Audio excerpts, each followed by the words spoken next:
fully covered bodies were a normal thing for videos when jeans and baggy shirts or baggy clothes or little or no makeup were so normal for a music video. What a way to throw back on this Thursday cold rainy morning.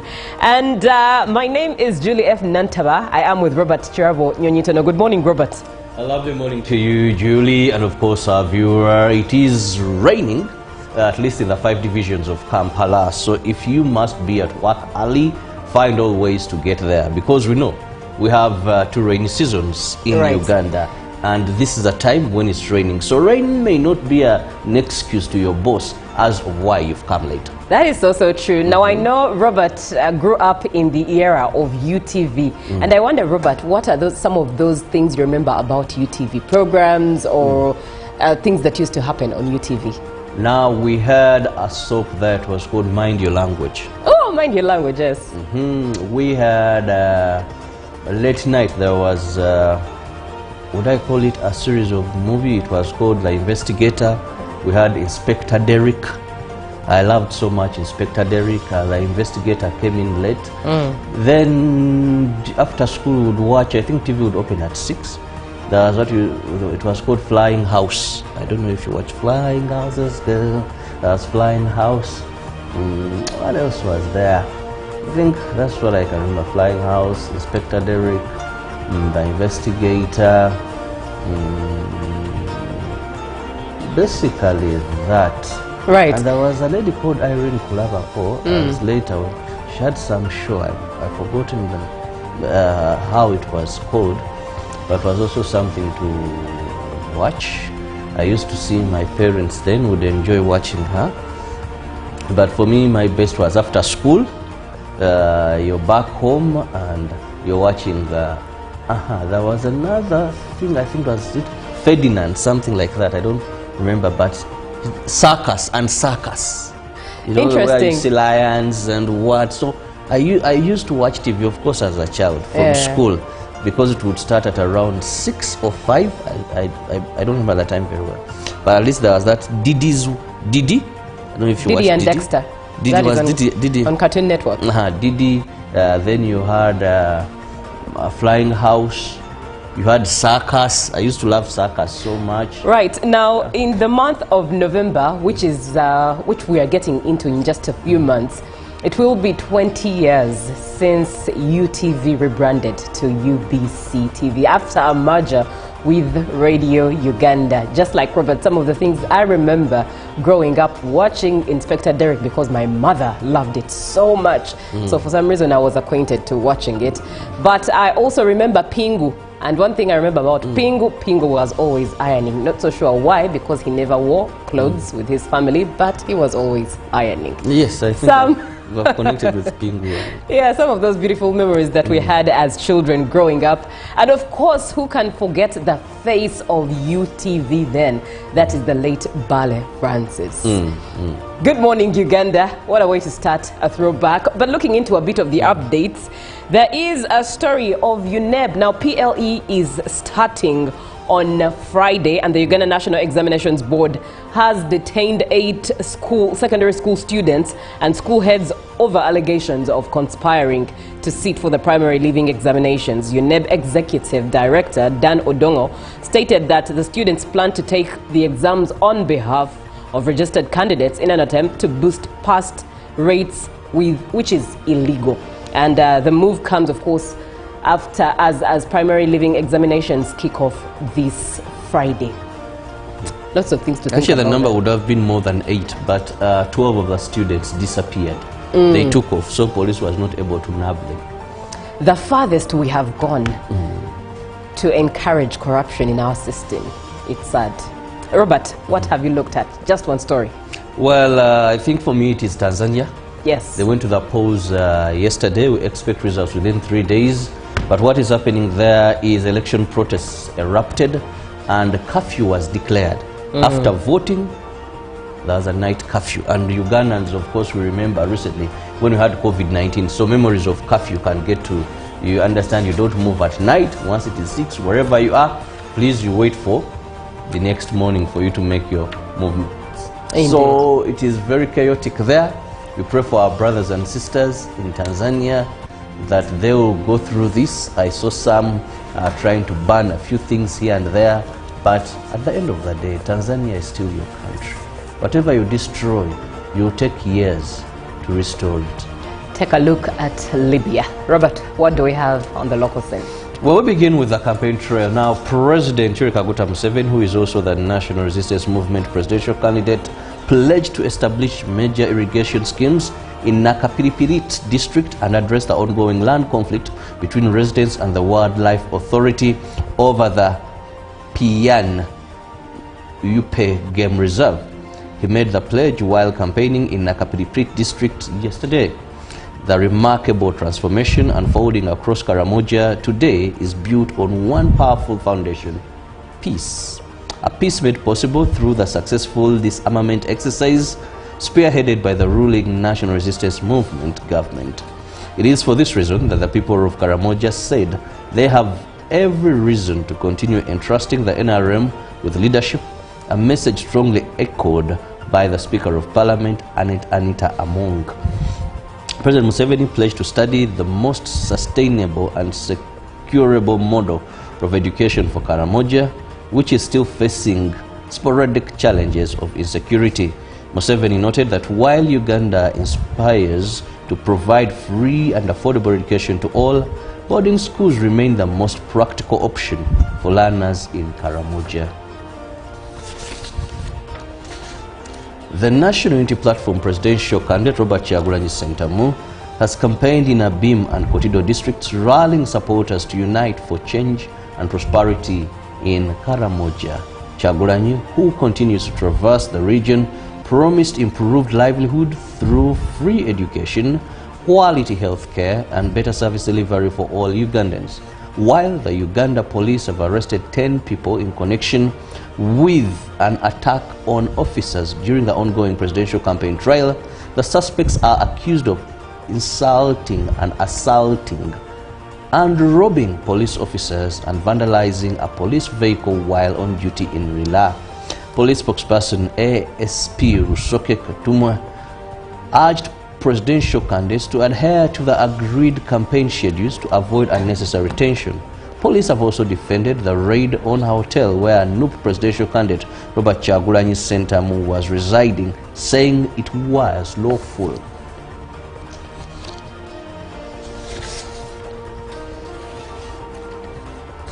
President Yoweri Kaguta Museveni has hailed Bishop James Hannington for his unwavering zeal to spread the good news of Christ and his redemption of mankind. This was in a message delivered on his behalf by the Right Honorable Robin Nabanja, the Prime Minister of Uganda, during the commemoration of Bishop Hannington Day at Chando village in Mayuge district. The President noted that although Bishop Hannington did not live to witness the fruits of his mission to Africa, he is remembered and celebrated with gratitude for his sacrifice and devotion. Museveni said the zeal and courage Bishop Hannington exhibited should inspire all citizens to be equally committed to doing good, transforming their communities and promoting positive change, especially those in leadership. The third Deputy Prime Minister and Minister without portfolio, the Right Honorable Rukia Nakadama, commended President Museveni for fulfilling several pledges in the area and appealed to the community to continue supporting the NRM government. The Bishop of the Church of Uganda, His Grace Dr. Stephen Kazimba Mugalu, thanked the government of Uganda for recognizing religious sites as tourism attractions and for the continued support extended to the church. He also called for peace more during elections, urging the youth to avoid violence, noting that those who incite them often reconcile and dine together afterwards. Now, bringing this to an end, Toastmasters International held an open engagement aimed at equipping Ugandans with confidence, communication skills, and leadership competency. Toastmasters is a global organization dedicated to building public speaking and leadership skills essential for success in the employment world. Toastmasters International is extending support to Ugandan public speaking enthusiasts and millions of people worldwide have benefited from this program, overcoming stage fear, communicating with clarity, and leading with influence. In Kampala, members, students, entrepreneurs, and corporate professionals gathered to learn tools of effective communication. With that, we come to the end of our local stories this morning. Now, let's take a look at what the rest of the world has with Julia. All right, Robert, do you know what the fear of speaking in public is? I think I entered leadership and public speaking at a young age, so I've never experienced that. Right, but at some point everyone experiences glossophobia, the fear of just facing the public to speak. But it takes guts to eventually overcome it and just be yourself while speaking to the public. Now, away from that, let's have a look at what we have on the foreign scene. Donald Trump and Xi Jinping shook hands ahead of crunch talks in Busan on Thursday. A great pleasure to see you again, Xi told Trump, while the U.S. leader replied, "We're going to have a very successful meeting, I have no doubt." He's a very tough negotiator. That's not good. We know each other very well. So says Trump. Trump and Xi have spoken via phone this year when the U.S. leader took office for a second time. The sides have been locked in a trade war. Most recently, Trump threatened 100% tariffs on goods from 1st November after Beijing announced measures on rare earths, the critical materials needed to power a wide range of electronics. China controls the majority of the world's supply. At the weekend, the U.S. suggested they had agreed a framework and China a preliminary consensus for a deal which would also include the long-running TikTok sale. The social media site is run by a Chinese company, BitDance, and which Trump previously threatened to ban 4 times and warned should sell its U.S. operation or face a shutdown in the country.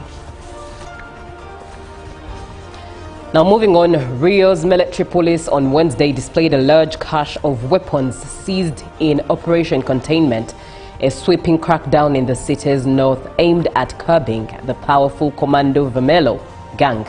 The police operation, described as the deadliest in the history of Rio de Janeiro, has left 132 people dead, according to the Regional Public Defender's Office. Of course, quote-unquote, the high lethality verified during the operation was foreseeable, but it was obviously not desired, said Victor Santos, Rio de Janeiro's Secretary of Public Security. Santos said authorities seized over 50 firearms, including assault rifles, pistols and grenades, along with hundreds of rounds of ammunition, explosives, drugs tied to trafficking operations. He stated that the operation aimed to dismantle arms and drug trafficking networks, as well as to curb the activities of the criminal group that has operated in the area for years. Police officers were also killed during the intervention. Some of those criminals decided to confront the state and attacked our police deliberately, cruelly and violently. 4 officers were killed and about a dozen were injured, said the secretary. Now on to the motherland. Leaders of the Ivorian opposition coalition held a press conference in Abidjan on Wednesday after receiving police warning letters over their planned protest on November 8th, describing the move as an attempt to suppress dissent ahead of the official election result. The party PPA-CI of former President Laurent Gbagbo and his allies accused the government of seeking to spread terror and establish a dictatorship. Deputy spokesperson of the PPA-CI, Jean-Gervais Chades, told reporters that those summoned by police were close collaborators of former President Laurent Gbagbo and presidential candidate Bard Cheikh Tidiane Thiam, adding that these summons are not isolated incidents. Chide also claimed that repression had begun months before the vote, stating that several months before the electoral hold-up of October 25th, 2025, The RHDP regime systematically set out to arrest or abduct Ivorian citizens in total disregard of basic legal principles. He added that several opposition figures are still languishing in prison after summary trials. The opposition coalition urged its supporters to remain mobilized and attentive to upcoming instructions. Meanwhile, days before the official proclamation of President Ouattara's re-election, political tensions remain high across Abidjan and other major cities. And that brings us to the end of what we have on the global scene. Robert, let's take a look at what is in the press today. We begin with a new vision this morning. Now, cut-off points to be phased out. What experts say. Their government to change Senior 1 and Senior 5 admissions. Interesting. Protest as Tanzania vote. And a report 4 Ugandans get, that is HIV per hour. Judy. 4 Ugandans get HIV per hour. Per hour, that's a lot. Now that means a day how many contract HIV? 24 times 4. Now also we have 135 for top Kampala MP seats. This is a big number. 113 vie for 10 Kampala MP seats. The seats are 10. If my eyes are serving me right, there are 113 vying for them in Kampala. Are they all yearning to serve Ugandans, or is it something else? Now, Daily Monitor, if you look at the front page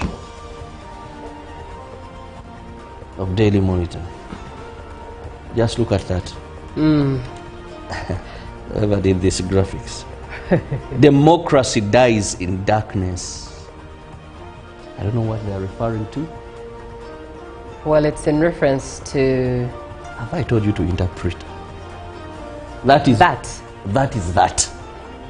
Please take us through. Well, looking at the Daily Nation, the story that we have from Kenya, keep off church clergy, tells state. Interesting headline there. But that's the headline. Religious leaders have disowned proposed law, accusing task force of ignoring their views. Police order curfew after protests hit Tanzania poll. Also, why secondary schools teachers will not invigilate KCSE exams. And matters politics, Oburu to Ruto, we welcome you back to ODM. But one thing, that's one you should look forward to. And in probe matters, Auditor General unmasks Ketraco Waylivers scandal. That is in the Daily Nation. And of course, in sports, WAFCON, here we come. Harambee Starlets qualify after 10-year quest. Now, in the Citizen, the only story that we can really look at is a breakthrough HIV prevention jab given green light in South Africa. That's a story. In now there's the a prevention jab. Yes, indeed. Okay. Yes. So that should hurry for Uganda. I know, right? True story. That's what we have for the dailies, from the dailies today. Let's have a short break, and when we get back, it will be another conversation. The best way to be part of all the conversations and the show, as well as your remarks and your mind shared here on Good Morning Uganda, 0709-602-592. It's a WhatsApp number. Text WhatsApp is the best way that you can communicate for you to get a response. For now, enjoy some music. Good morning.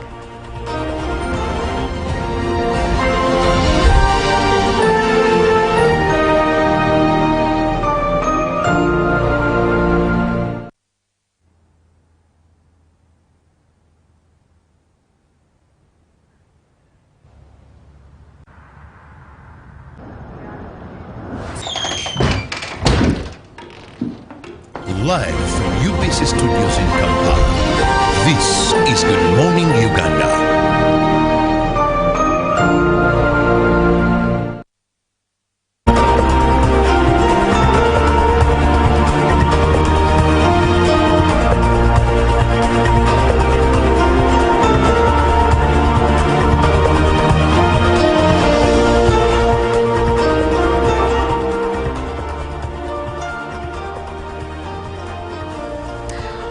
What a beautiful morning, cold at that and wet. It's a Thursday morning, one that carries memories for you, especially with the music, when fully covered bodies were a normal thing for videos, when jeans and baggy shirts or baggy clothes or little or no makeup were so normal for a music video. What a way to throw back on this Thursday cold rainy morning.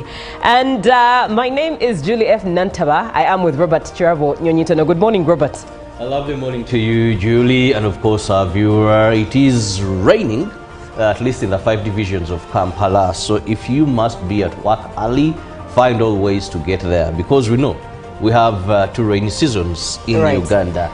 And this is a time when it's raining. So rain may not be an excuse to your boss as to why you've come late. That is also true. Now, I know Robert grew up in the era of UTV. And I wonder, Robert, what are some of those things you remember about UTV programs or things that used to happen on UTV? Now, we had a soap that was called Mind Your Language. Oh, Mind Your Language, yes. We had late night. There was, would I call it a series of movie? It was called The Investigator. We had Inspector Derrick. I loved so much Inspector Derrick. The Investigator came in late. Then after school we would watch, I think TV would open at 6. There was it was called Flying House. I don't know if you watch Flying Houses, girl. There was Flying House. What else was there? I think that's what I can remember. Flying House, Inspector Derrick, The Investigator. Basically that. Right. And there was a lady called Irene Kulabako. Later, she had some show. I've forgotten how it was called, but it was also something to watch. I used to see my parents then would enjoy watching her. But for me, my best was after school. You're back home and you're watching the.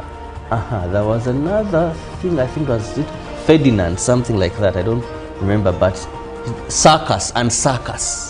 You know, where you see lions and what. So I used to watch TV, of course, as a child from school, because it would start at around 6 or 5.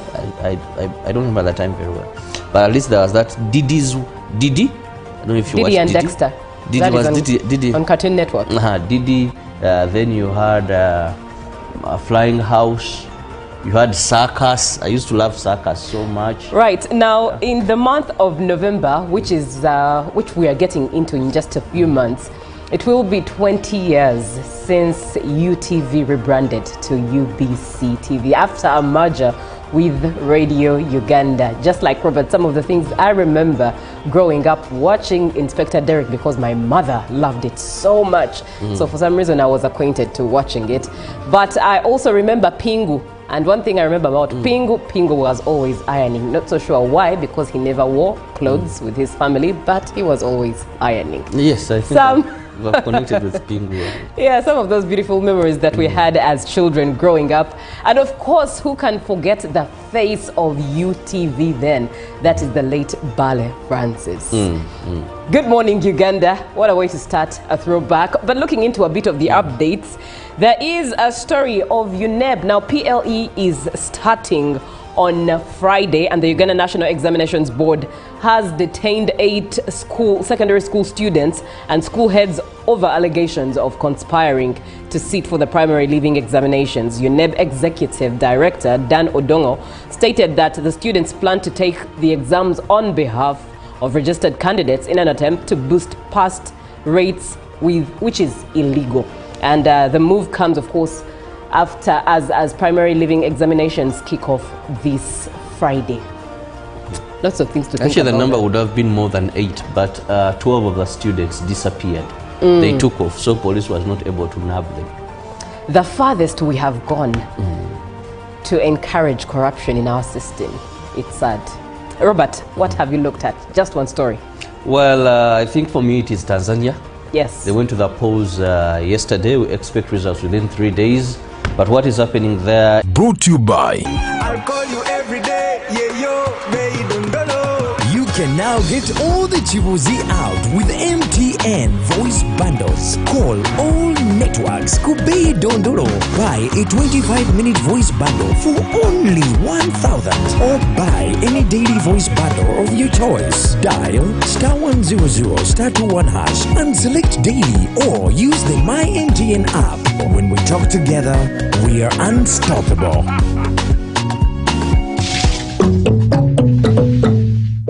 Exercise can't be sustained. Eating can't be stopped. It's even harder to lose weight. Come and give it a try.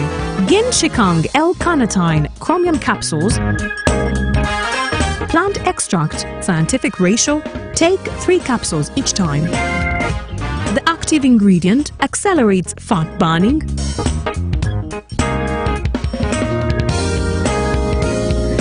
eat twice a day. Don't take a detour. Weight loss starts now.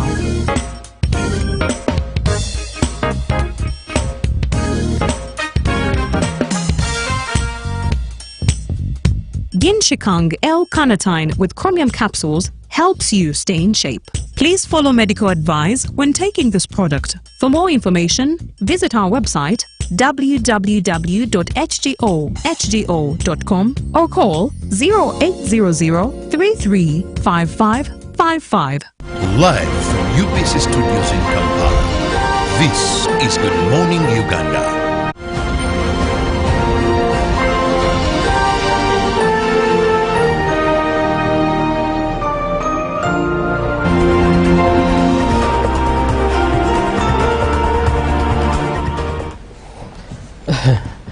Good morning. Time for the real, and it's 14 minutes after 7 a.m. Time for us to engage in a conversation. 0709602592.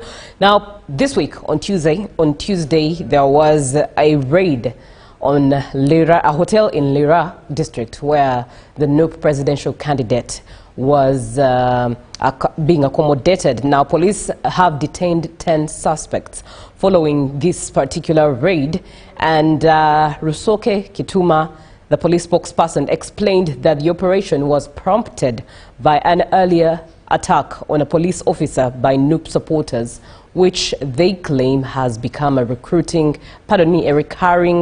issue. However, the NUP candidate, Chagulanyi, has dismissed these allegations, describing them as tactics to intimidate them.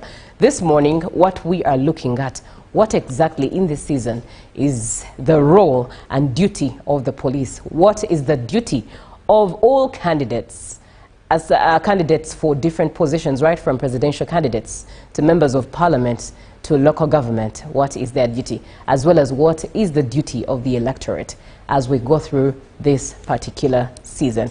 0709602592. My name is Julie F. Nantaba.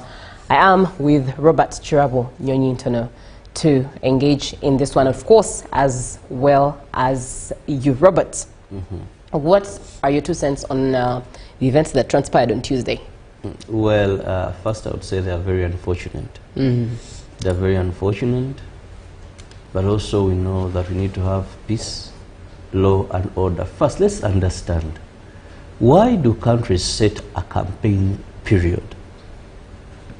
Otherwise, we would just have nominations, then we come for voting, or the polling day.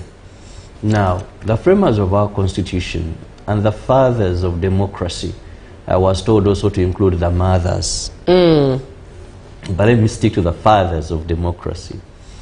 Thought it wise and saw it that for proper process to elections, there should be a time when the candidates are given an opportunity to go and present to those that are going to elect them. Campaigns are meant for candidates to traverse, to go and meet the electorate, tell them, this is what I'm going to offer. Go through their manifestos. So the intention from when we had our presidential candidates nominated, pardon me, I'm under the weather. Our presidential candidates nominated. Then the EC gave them, I think, 2 days after nomination for the candidates or their agents to come and they harmonize their campaign program. Why? Because thereafter it was time for them to traverse the country. So the most important thing at this time is that all candidates duly nominated by the Electoral Commission have the right, enjoy their right to speak to the electorate.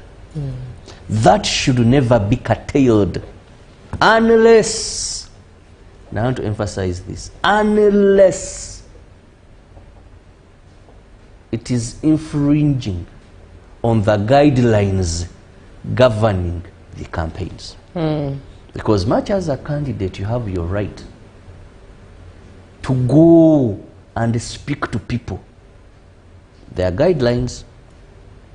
You're not going to come in studios, we are broadcasting, and some are presidential candidates therefore have come to speak to people. You must be on schedule and planned. You're not going to go to a market and just say, I'm a presidential candidate, have come to speak to people. So your right has guidance. Now, that is the reason why we have campaigns in the first place.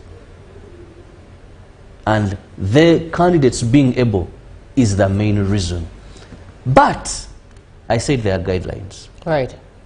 Now, we have the candidate's responsibility as well. This is the reason you're supposed to, this is the reason you're having campaigns, go and speak to them. But there are responsibilities you have, you as a candidate. One, the law is clear. Ensure your message brings peace. Do not use this time to incite violence. Because inciting violence is criminal.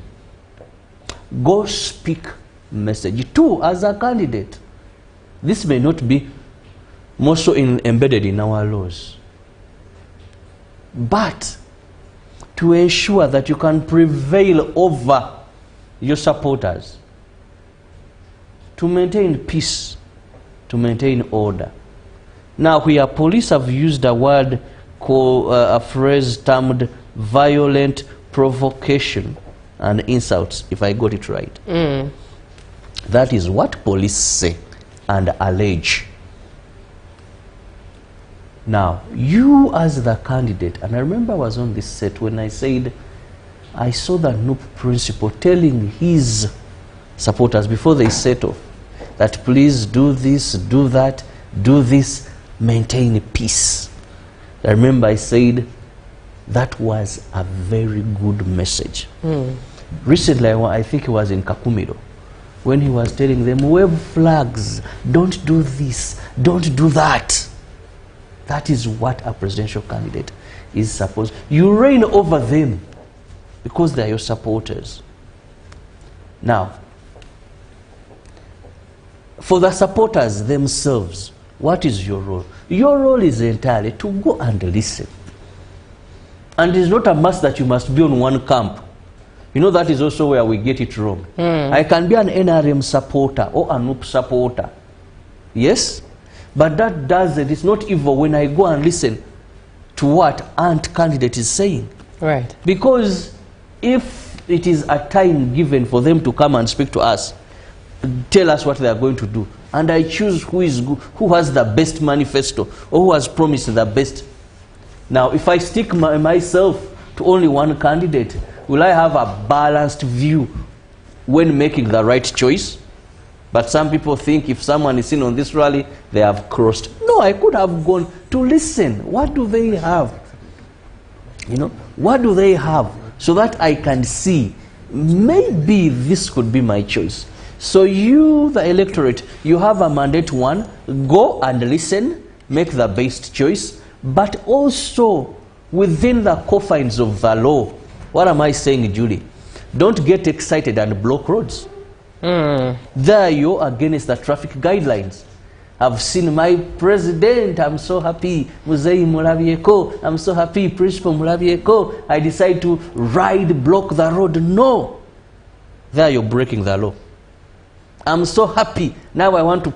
I think these policemen, they have. Sometimes you get a sharp object and pierce a tire. I'm so happy. You know, even you have a role. Finally, police, the people today, we now have 10 people who are arrested. And they are facing charges of malicious damage and robbery. If this happened, because in Uganda, anyone is a suspect, these are suspects. And as we speak, they are innocent until proven guilty by a competent court. Not Gashuma, not the police spokesperson.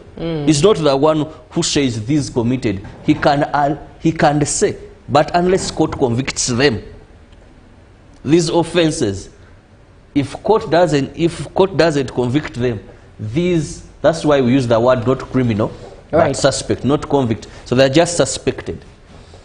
Now, as police, they're supposed to maintain law and order. In these campaigns, where someone goes overboard, they're supposed to bring them and tell them and show them. Now, the methodology is used.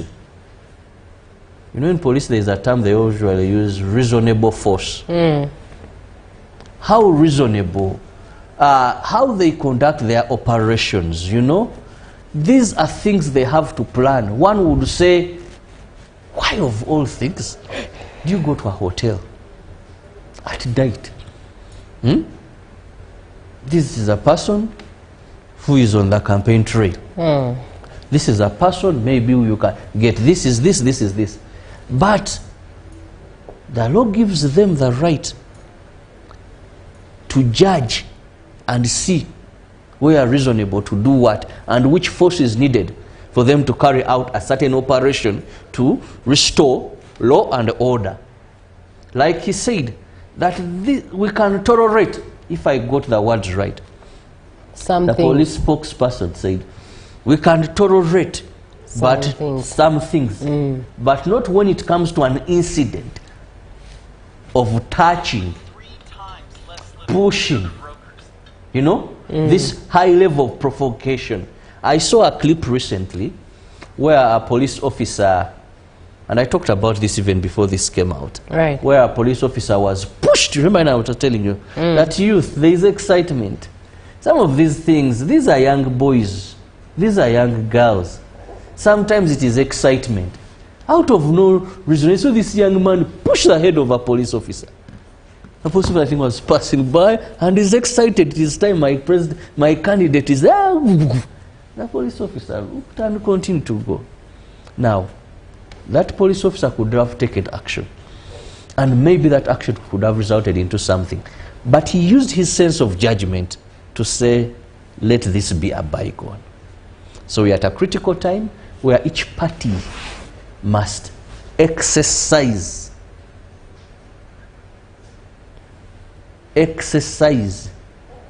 reasonable actions at such a time.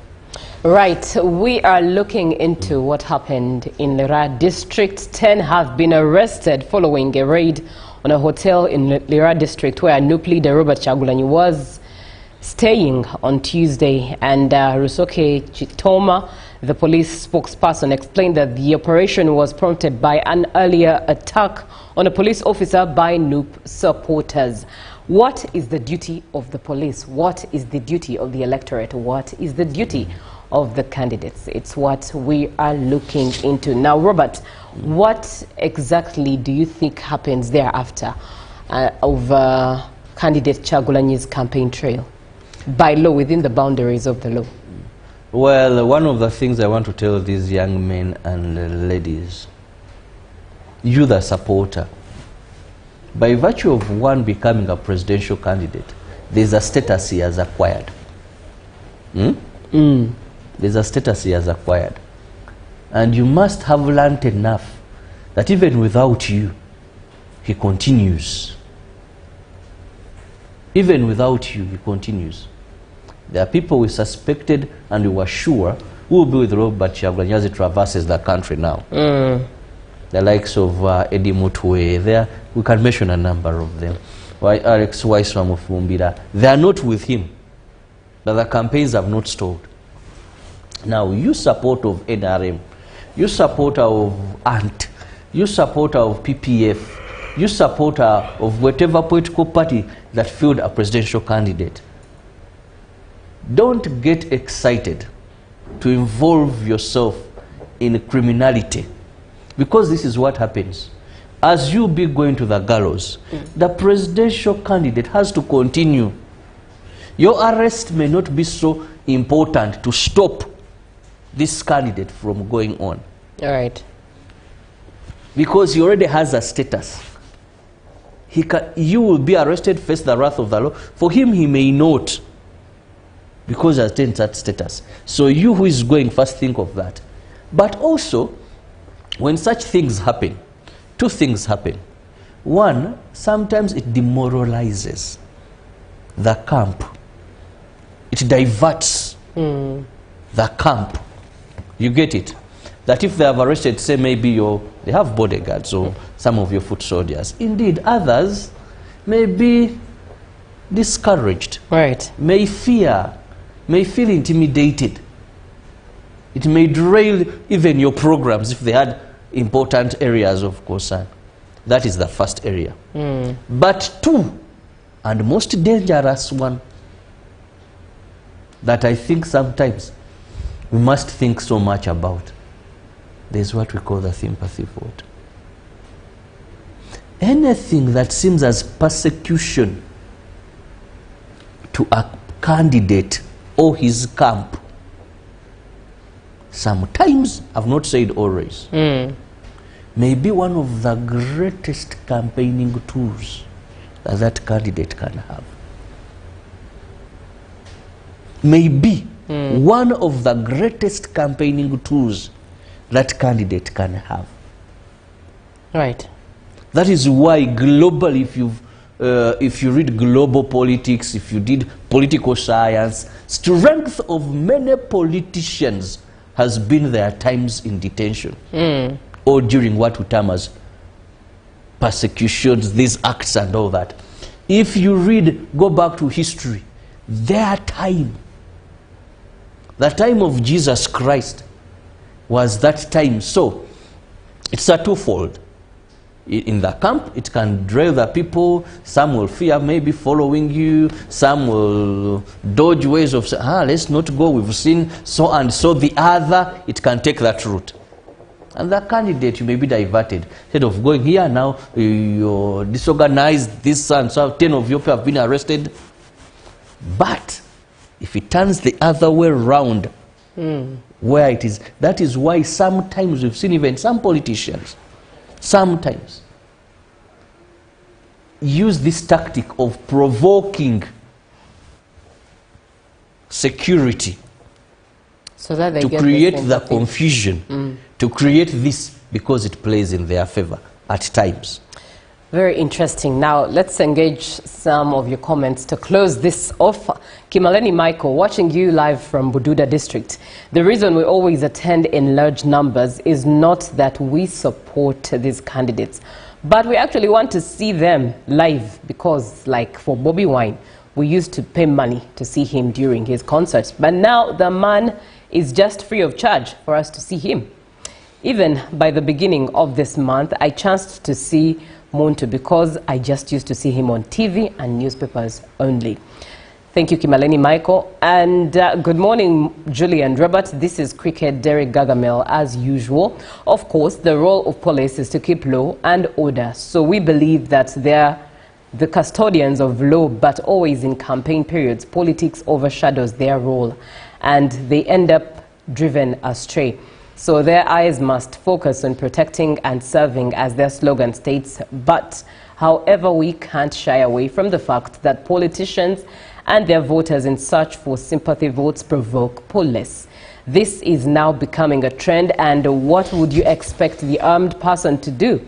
I do not condone any kind of violence, but I advocate for fellow Ugandans we start doing mature politics, because there is a life after elections. For God and my country, this is Cricket Derek Gargamel from Machindie Loafu. Thank you very much, Cricket Derek. Indeed, it's a profound point that you air out there. Robert, as we close this off, how best should we align, all of us, police, the electorate and their candidates? Let's love Uganda. Right. Let's know there is life after this politics. By March, we shall be done.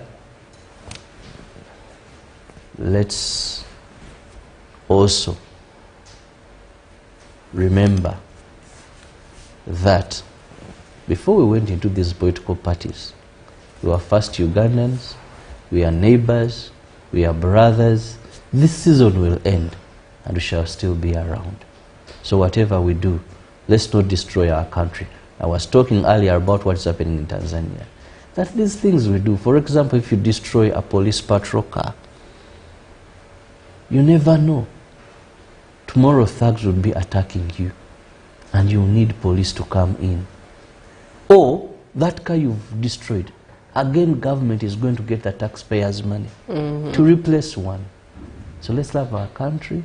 Let's know there is life after this and we shall still be Ugandans. Let's all ensure we promote peace. This is a period. It will come, it will go. There is no reason why we should not promote peace. Security agencies, the candidates themselves, you the supporter, let's all aim at having peace. Indeed, and to all the stakeholders, one image that should stay forever with you is Libya. Libya was one of the greatest African countries, but what, about 10 years or so, it has failed to come back to its glory because of things like this that come from selfish benefits. So Uganda first, for God and our country. Good morning.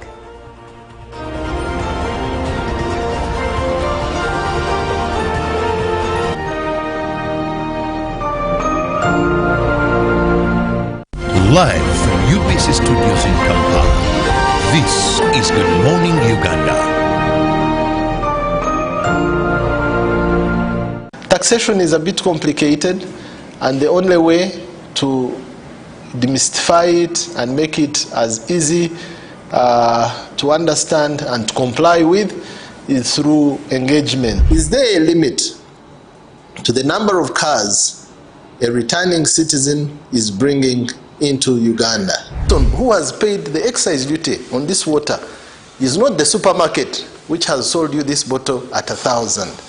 It's not the business. It is the man who is going to drink this water. We strongly believe that it will only be through such constructive engagement that we'll be able to broaden our tax base and build our country together.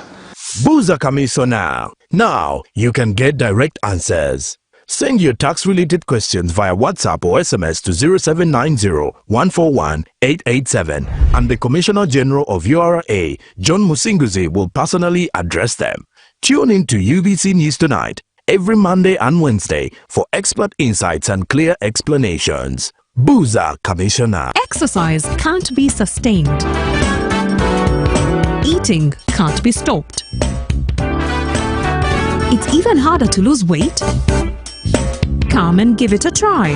Ginshikang L-carnitine chromium capsules, plant extract, scientific ratio, take 3 capsules each time. The active ingredient accelerates fat burning,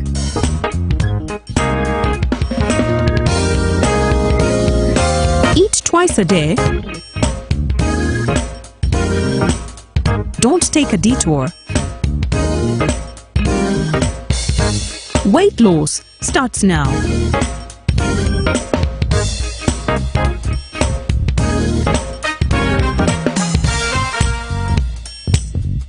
Ginshikang L-carnitine with chromium capsules helps you stay in shape. Please follow medical advice when taking this product. For more information, visit our website www.hgo.com or call 0800 335555.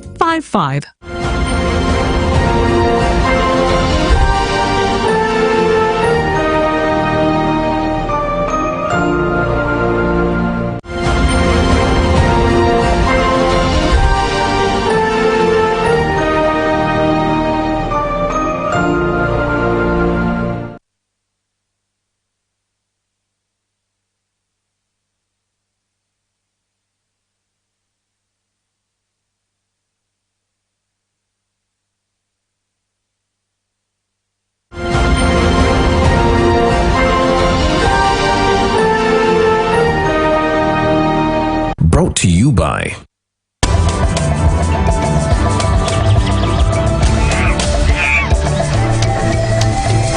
Uniquely Ours. Explore Uganda.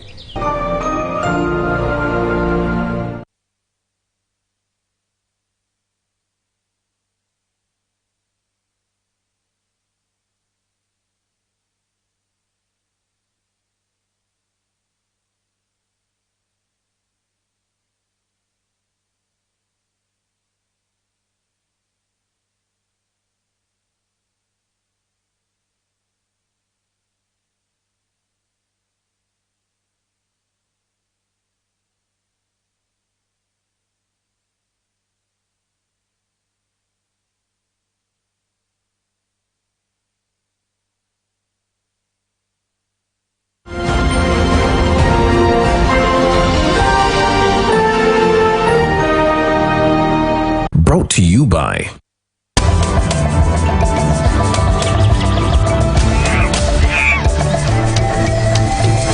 Uniquely Ours. Explore Uganda. I welcome you all to Ziwa Rhino Sanctuary. This is the only place in Uganda where you can see white rhinos in the wild on foot. Ziwa is found in the central region of the country, Uganda, Nakasongola district, Nakitoma sub-county. This place started by 2005 after the construction of an electric fence. Though many years ago we used to have over hundreds of rhinos in Uganda, the black and white, but they were all heavily poached and killed during the time of war, 1970s and 1980s. Then 1983 is when the last rhino was seen in Uganda. 1997, when our country, Uganda, was politically fine, it was agreed that was now the right time to bring back rhinos. Rhino Fund Uganda, a non-government organization, was formed up on behalf of the Ugandan government in partnership with Captain Joy Roy, who is the owner of this land. The area was formerly a cattle ranch. So by 2004, this area was chosen as a good feeding habitat for the white rhinos, or breeding habitat. Years back later, in 2001, 2 rhinos were brought in from Kenya, Sorio Ranch, taken to Entebbe Zoo, currently known as the Uganda Wildlife Conservation Education Center, purposely to educate and raise awareness to Ugandans as well visitors about the plight of rhinos. 2004, Ziwa was identified as a special place for breeding the white rhinos, whereby an electric fence was built covering the 70 square kilometers of land. 2005 it was done, then 4 rhinos were brought in from Kenya, 2 males and 2 females. A year later, in 2006, were joined up by a donation of 2 rhinos, all the way from Disney Animal Kingdom, Orlando Zoo, Florida, found in USA. A total of 6 rhinos settled well here in their new home. In 2009, we got our first baby rhino born. A mother coming from US, and then a father from Kenya. An international baby rhino was born. So we had to name the baby Obama. Currently, the total number is 48 white rhinos, all from the original 6. When we get up to a suitable number, we are going to start moving some of them to the second sanctuary that is going to be inside the national park, that is Murchison Falls. And later we carry on with the breeding. So splitting them apart is going to help us to avoid this case of inbreeding, because we only started with 3 males and 3 females. And out of the 3 males, each one has managed to be a father in different feathers. So the sub-adults that are coming up to be adults, the males, they are also soon starting to mate, to make babies, which is going to be inbreeding. So before that, we are going to split them apart, move some of them to the second sanctuary after the DNA test has been carried out. Ziwa is not only the home of white rhinos, it is also a habitat for so many wildlife. We have a group of antelopes like bushback, waterback, Uganda kob, stetunga, redback, grey common duiker. We have recently introduced in the giraffes, zebras, and Jackson hartebeests. We also have nocturnal animals like leopard, genet cat, African civet. We have leopard, jackal, we have mongoose, honey badger, and so many. With also around 340 species of birds, with a special bird called a shoebill that is not often seen everywhere. So this is all what I can say about Ziwa Rhino Sanctuary. Inside Ziwa Rhino Sanctuary, this is a place that also has accommodations. If you want to track a rhino early in the morning hours, you can book a lodge. We have two separate lodges. We have Ziwa and then Amuka Lodge. So at Ziwa, Ziwa Lodge is found at the reception or the headquarters of the sanctuary. So when you reach here and you have made a booking, we have staffs that can actually look after you, take you to where you're supposed to be. We also have the chalets. Those are very nice lodges with a swimming pool. There's also a campsite for the campers that would like to camp. That also has a very nice view for animals, like in the evening hours. Most of the antelopes do come on the compound. So if you book at Ziwa Rhino Lodge, you'll get a good experience of seeing so many wildlife. Thank you for listening. Welcome to Ziwa Rhino Sanctuary.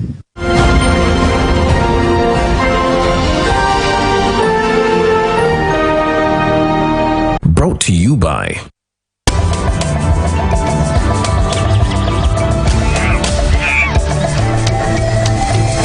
Uniquely Ours.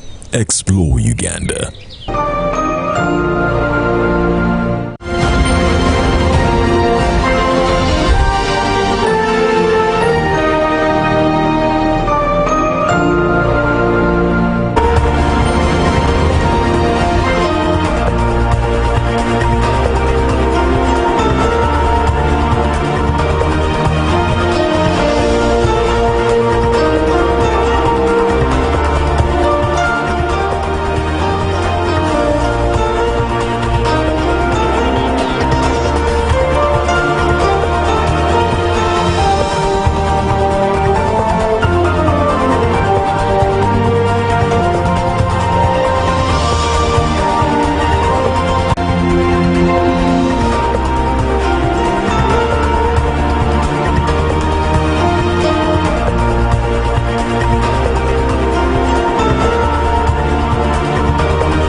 Welcome back from the Ziwa Rhino Sanctuary. Time for GMU Business. My name is Julie F. Nantaba, and we're starting off with money lenders across the country that have expressed concern over the government's decision to impose a 2.8% lending cap, saying that the directive is threatening the sustainability of their businesses despite the vital financial service they render to the public.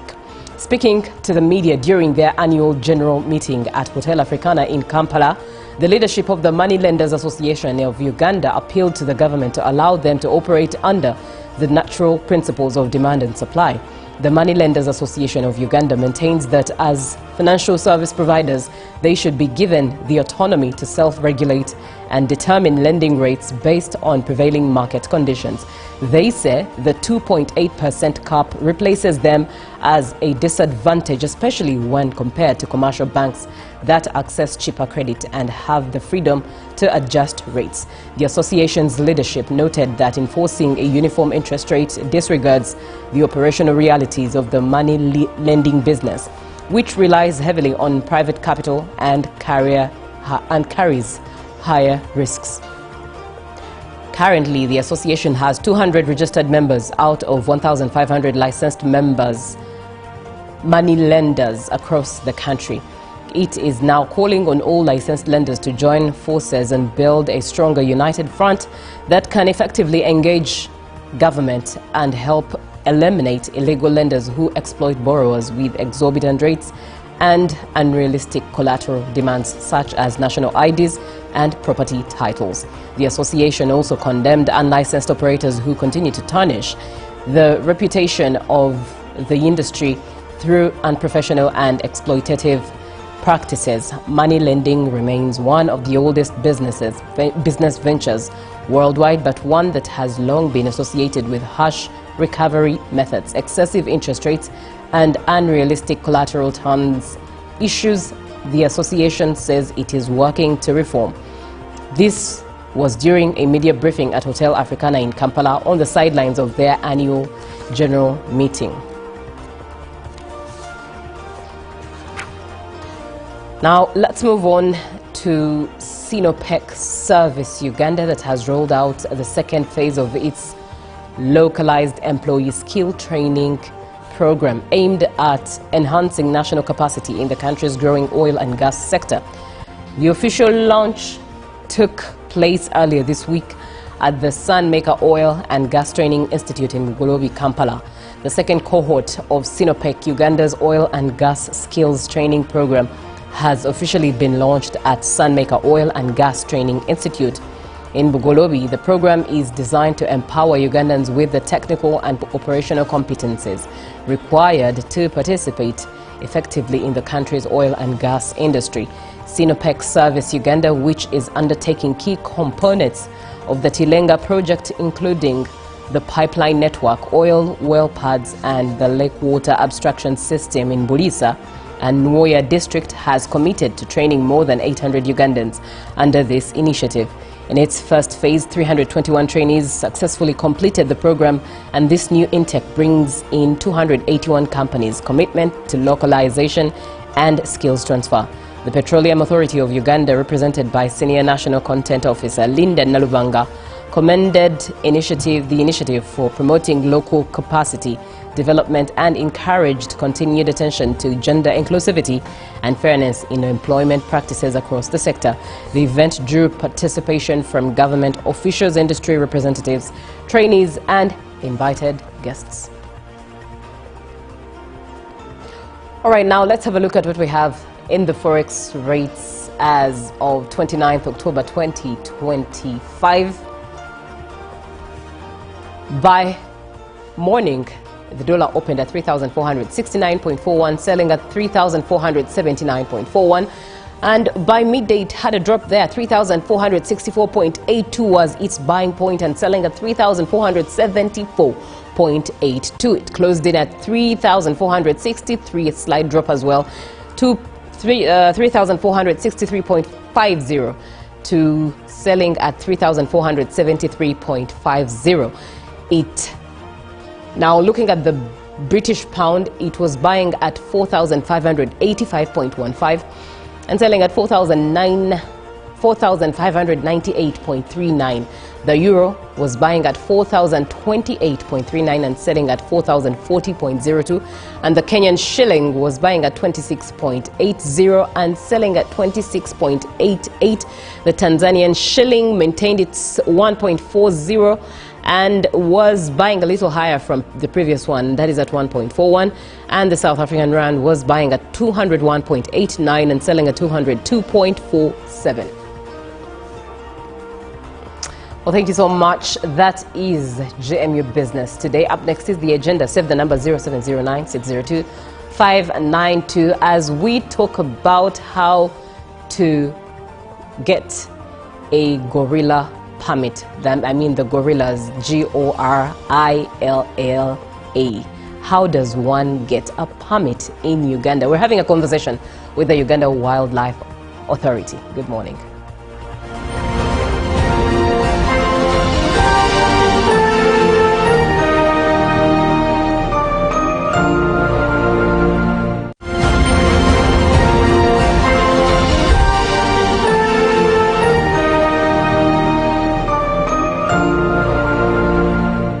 Following our earlier communication regarding the technical challenge that affected the transmission of some free-to-air television channels, Uganda Broadcasting Corporation UBC wishes to provide the public with an update on the ongoing restoration efforts. Our engineering and technical teams have been working diligently to resolve the issue and restore normal transmission. While substantial progress has been made, the process has taken longer than initially anticipated due to the complexity of the fault. We assure our valued viewers and partners that full restoration remains our top priority and every necessary measure is being taken to ensure a stable and reliable signal across all affected platforms. In the meantime, we kindly advise viewers to rescan their TV sets to access the available channels. This will ensure that you can view the channels that are currently broadcasting without interruption. UBC sincerely apologizes for the inconvenience this disruption has caused and appreciates the continued patience and understanding of our audiences as we finalize the recovery process. Further updates will be provided through our official communication channels as progress continues. For additional information, please contact Public Relations Office, Uganda Broadcasting Corporation UBC. Email info@ubc.go.ug or +256 703 826 623. Taxation is a bit complicated, and the only way to demystify it and make it as easy to understand and to comply with is through engagement. Is there a limit to the number of cars a returning citizen is bringing into Uganda? Who has paid the excise duty on this water is not the supermarket which has sold you this bottle at 1,000. It's not the business. It is the man who is going to drink this water. We strongly believe that it will only be through such constructive engagement that we'll be able to broaden our tax base and build our country together. Buza Kamiso now you can get direct answers. Send your tax-related questions via WhatsApp or SMS to 0790-141-887 and the Commissioner General of URA, John Musinguzi, will personally address them. Tune in to UBC News Tonight every Monday and Wednesday for expert insights and clear explanations. Buza Commissioner. Exercise can't be sustained. Eating can't be stopped. It's even harder to lose weight. Come and give it a try. Ginshikang L-carnitine chromium capsules. Plant extract, scientific ratio. Take 3 capsules each time. The active ingredient accelerates fat burning,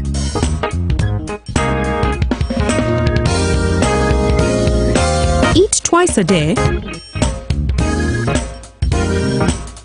don't take a detour. Weight loss starts now.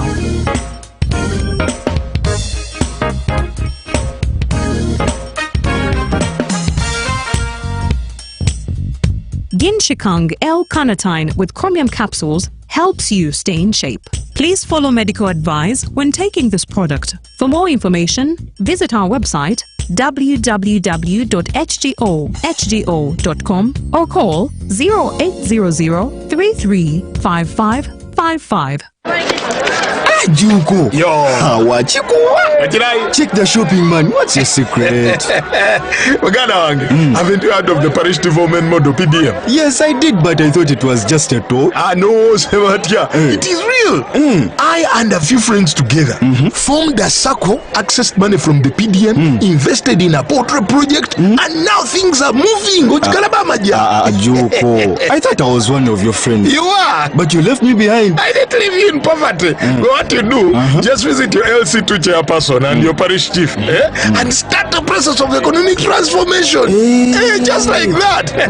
The parish development model is an initiative from the government of Uganda through the Ministry of Local Government designed to transform all lives of Ugandans for the better. PDM, my parish, my development, my life. In a nation hungry for truth, a world where every story matters, there exists a beacon of trust and reliability. For decades, they've been our voice and our window to the world, holding the mirror of our history. With 4 TV stations and 11 radio channels spanning 27 languages, they stand as guardians of information, defenders of truth. With Mascari Heritage Advantage, they uphold every citizen's right to reliable and free information. Their archived stories shaped our past and illuminate our present. Yet now, as new challenges arise and the world evolves, their mission faces its greatest test yet. Be part of our journey and let's navigate the unknown, uncover the untold, and safeguard our future together. Tune into your public broadcaster, for it is the intersection of trust and truth. Because to UBC, your story, and every voice matters. UBC, inspiring Uganda. Pick of the day on UBC. He expected me to die like within the first 2 years. Out of the blue, the child will get pains, especially in the wrists. And this happens commonly when children are starting to walk. Was brought to you by I'll call you every day, yeah yo, baby, don't know. You can now get all the Chibuzi out with MTN voice bundles. Call all networks Kubei Dondoro. Buy a 25-minute voice bundle for only 1,000 or buy any daily voice bundle of your choice. Dial *100 *21# and select daily or use the My MTN app. When we talk together, we are unstoppable.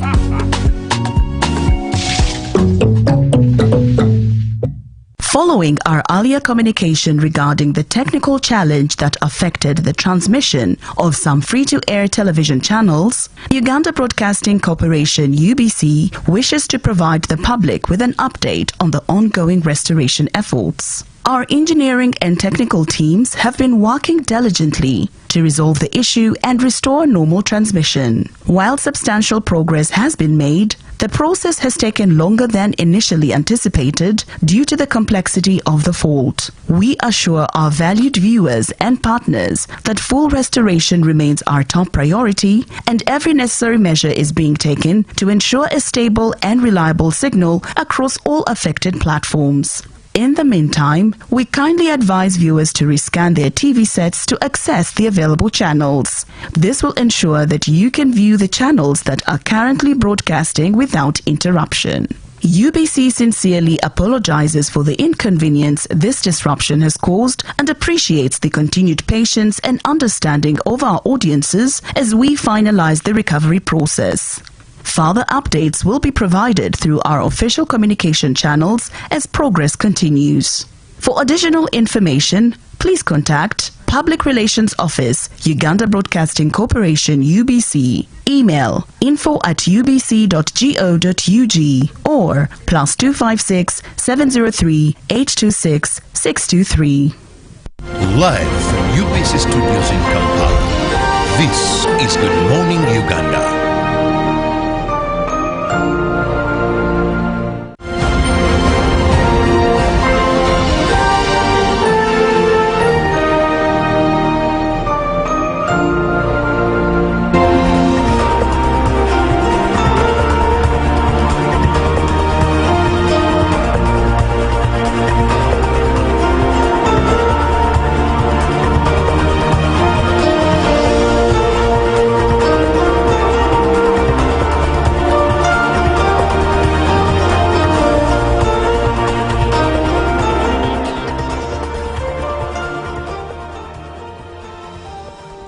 Good morning, Uganda. It's a cold Thursday morning, but one that shouldn't stop you from being inspired. You are watching UBC TV, and we come to you live from Nile Avenue. This morning, we're having a conversation with the Uganda Wildlife Authority, how to secure gorilla permits.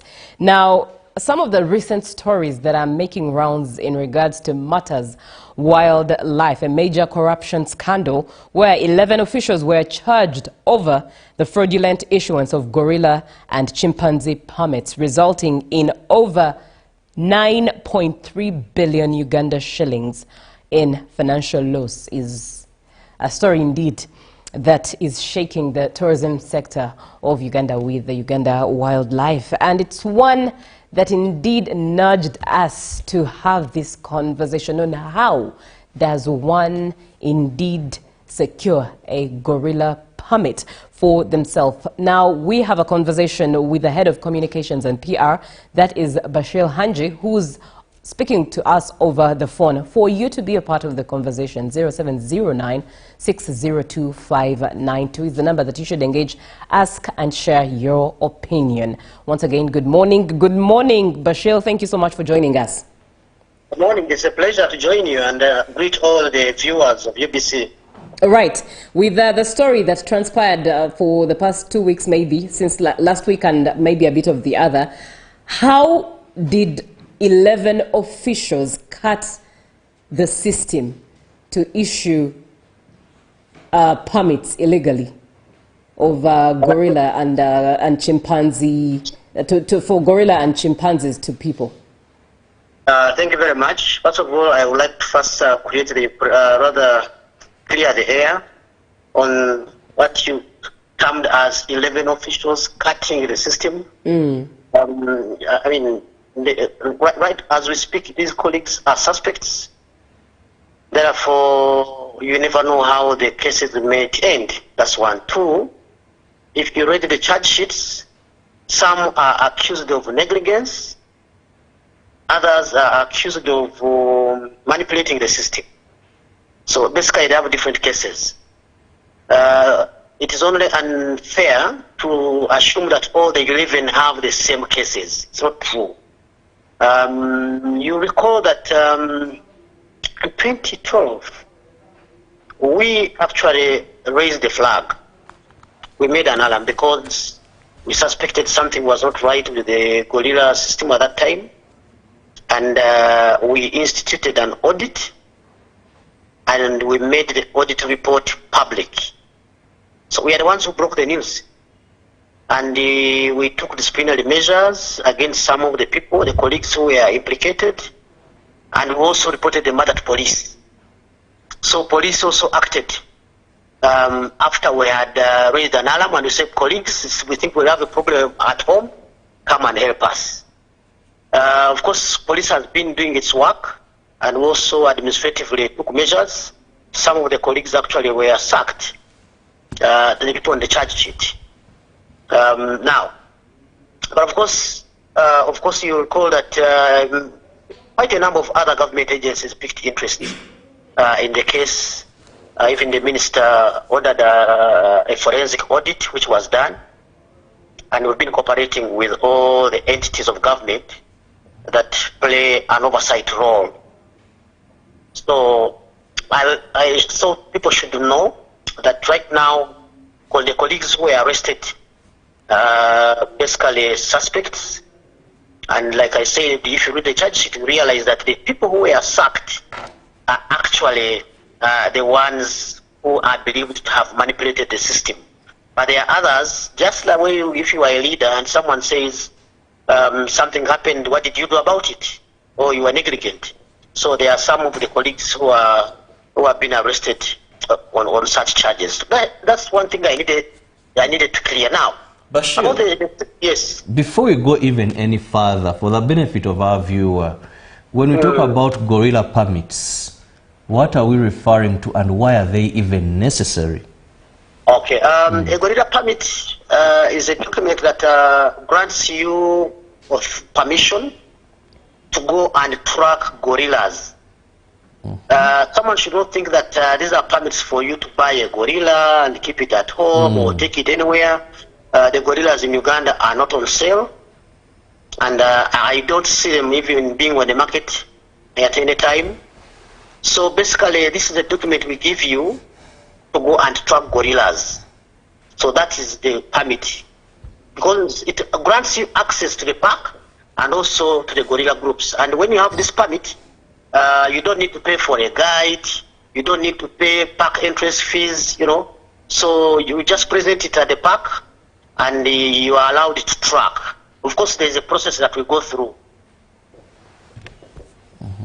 All right, thank you very much. Now, how has the system for obtaining these permits evolved over the years? Initially, when we started gorilla tourism, it was largely rudimentary. Over time, improved systems were developed, including the chimp system. We had a system called chimp system, which had worked for quite some time. But we had a system that had worked for some time, but it developed issues. At some point, it wasn't responsive. And of course, technical people guided us that this system need to be upgraded or a new system be put in place altogether. And in the wisdom of management, we thought it was better to put in place a system. And that was after we had realized that the previous system was not working and helping us to do a good job. So in the process of doing so, of course, we're having complaints from tour operators. You see, our system is slow, your system is not helping us, blah, blah, because tour operators really, they interact with this system more than quite many other people out there. So we had a software developer who was tasked to develop a system, and we developed a system internally. And this is the system that we've been using until when we realized that actually it was being manipulated, and we stopped it. We did not, again, go back to rudimentary systems. We now rolled out what we call the BACS. It's a booking and reservation systems that people are currently using. And the BACS is built, of course, on the understanding that it's a better system than any other system we've had before, because we've learned our lessons over a period of time, and we do not want to repeat the same mistakes that were made before. So currently we are running the BACS system. It is really, really, really, really watertight. We strongly believe that this system cannot be manipulated. I was opposed to using our internal persons to develop the system. We used an external person. We hired the Kenya Ports Authority. They are the ones who came and built for us the system, because they are renowned system developers. So we strongly believe that this system is going to help us for some time. And this particular system is developed in such a way that you do not need really to interact with any of us. Where you are, if you are a tour operator, you sit on your computer and you interact with the system, you book everything. That's the way you do, like when you are booking an air ticket. Now, this is how this system operates. We thought that if we could minimize physical interaction between ourselves and the clients, probably in so doing would also minimize fraud. So this is the system that we are using currently. Yes, indeed. Thank you very much for that. Now, we are having a conversation with the Uganda Wildlife Authority, and we're looking at how to secure a gorilla permit. And having this conversation with us is Bashir Hanje, who is the head of communications and PR at the Uganda Wildlife Authority. On the screen, what we've just seen, I think, is an example of what a permit should look like. It should also have an official stamp of the URA, and of course as official as even the dates and every authenticity involved in there. Now, Bashir. Yes, please. This issue of the gorilla permit seems to be either highly technical or something is not right somewhere, because always we see issues in this sector rotating around the permits. Why is it this way? The gorilla permits, you know, let me tell you something. If you are going to a savannah park, you pay 25,000 and enter the gate, right? Yes. For Uganda, because the foreigner will pay around $40. But for Uganda, you pay 25,000 and you enter Kuyeza Base National Park. You do a game drive. You pay for the boat cruise, you know. And that, in total, you find that you are spending like 100,000 if you go for quite a number of other products and services. Okay, but one gorilla permit goes for $800. So we are talking about big money here. And as such, it is really very attractive to people whose minds have some criminality. So it's a good business for criminals who want to take advantage of it, because someone knows that if they manipulate like 100 gorilla permits, you can do the mathematics there and see how much money they get. So that's why it's very attractive, and that's why we are also very serious. That's why we are saying it is not something that you should have your money and go to the park and pay. No.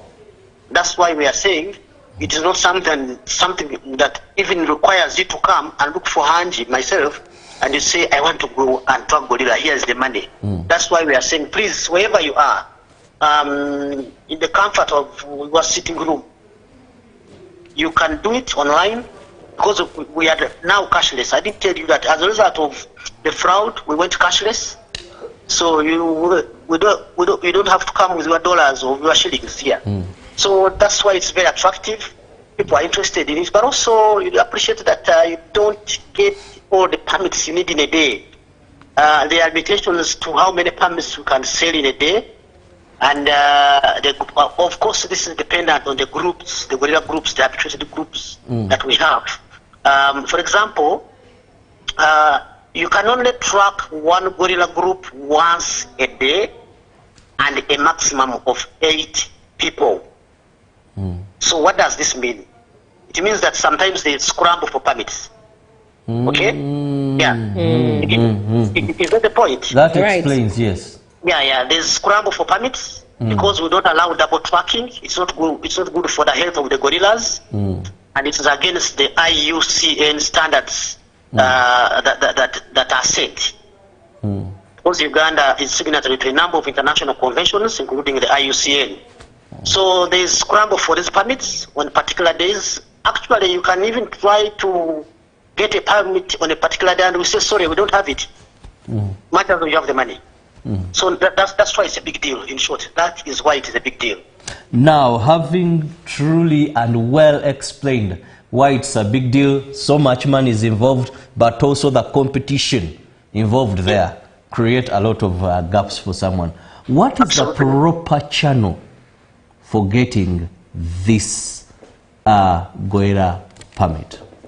Currently, the way we have a number of channels. One, if you are Ugandan now, like you, my brother, and my sister there, yes, you can walk comfortably into our reservations office. You book. Like I said, it's not about you having the money, but it's also about the availability of the permits. So, and there's no way you can check availability unless you go to our reservations office. We have an office at Sheraton. We have an office here where we sit in Chitante. So once you come, you say, I want to buy a permit. They ask you the date and they check the availability. If that on that particular day there is availability, they also check the groups.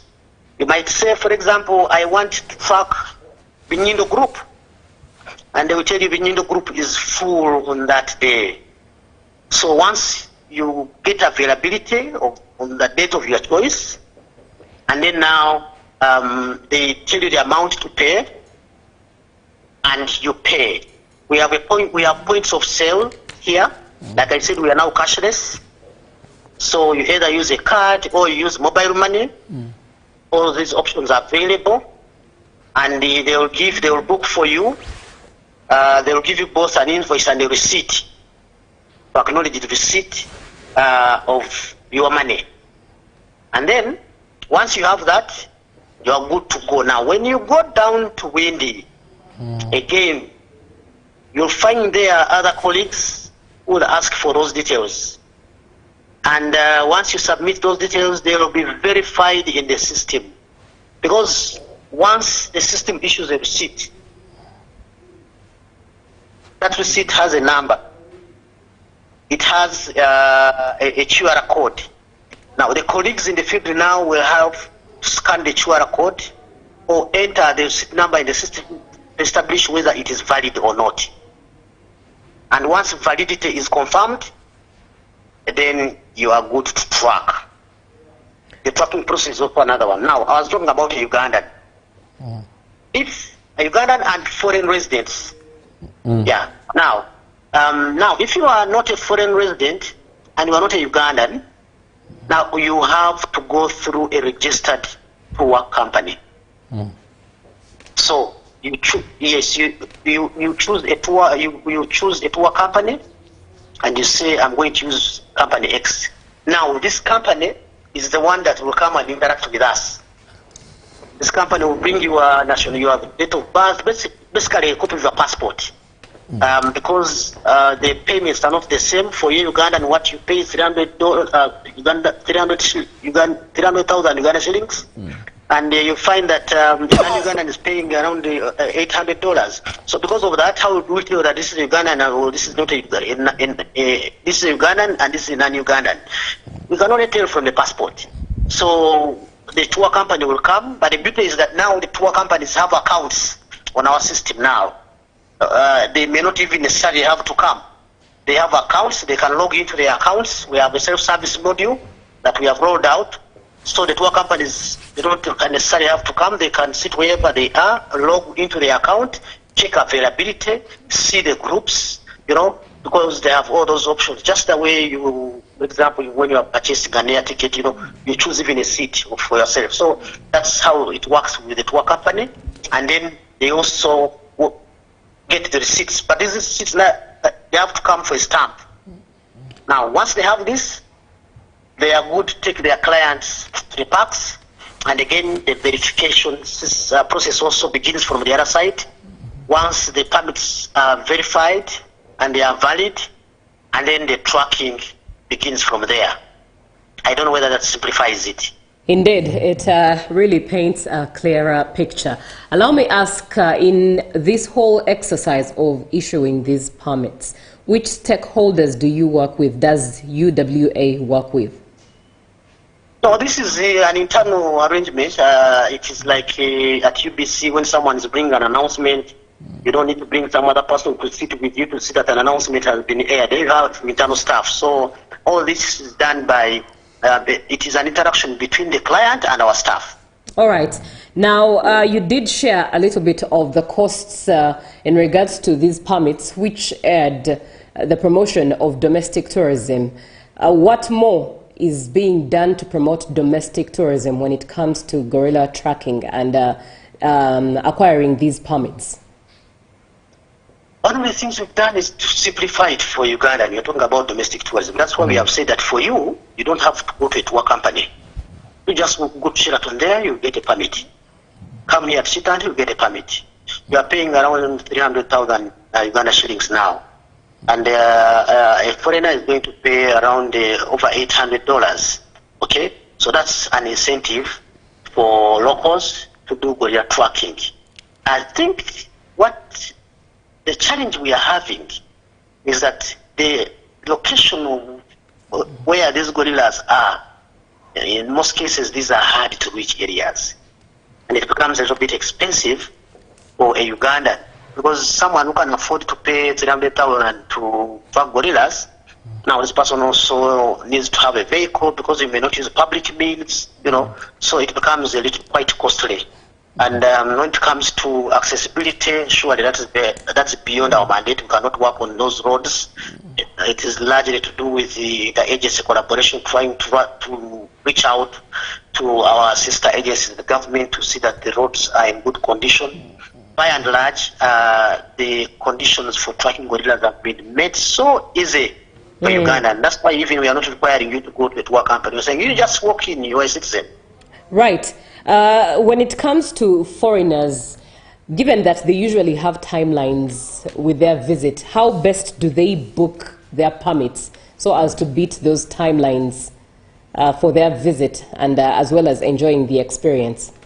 One of the reasons why we decided that foreigners should work with to register tour companies is because the tour companies know the country so well. So the tour companies will always advise them on the itinerary. And we've not had challenges with them. except for a few cases where tour companies have brought foreigners and abandoned them after taking their money. You may not be aware of this.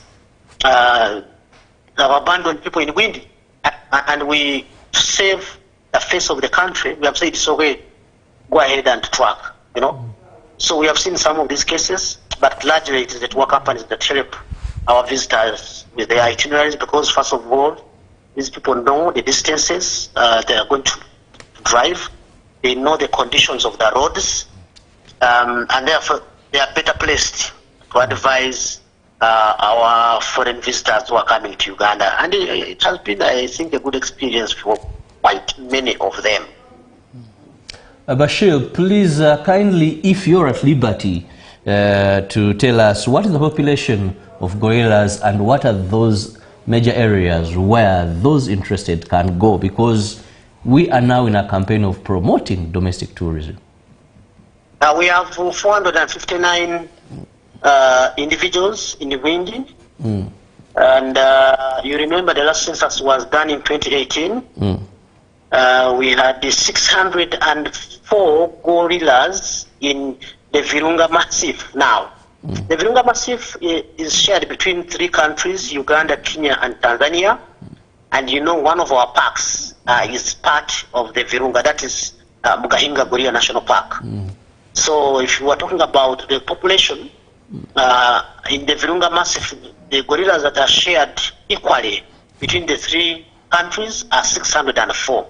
But Uganda alone has 459 in Windi, because Windi is entirely in Uganda.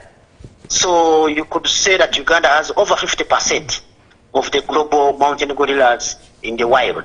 Currently, as I speak, there is a gorilla census that is underway, and I can tell that in the last 1 or 2 years we have witnessed over 100 births in Windi.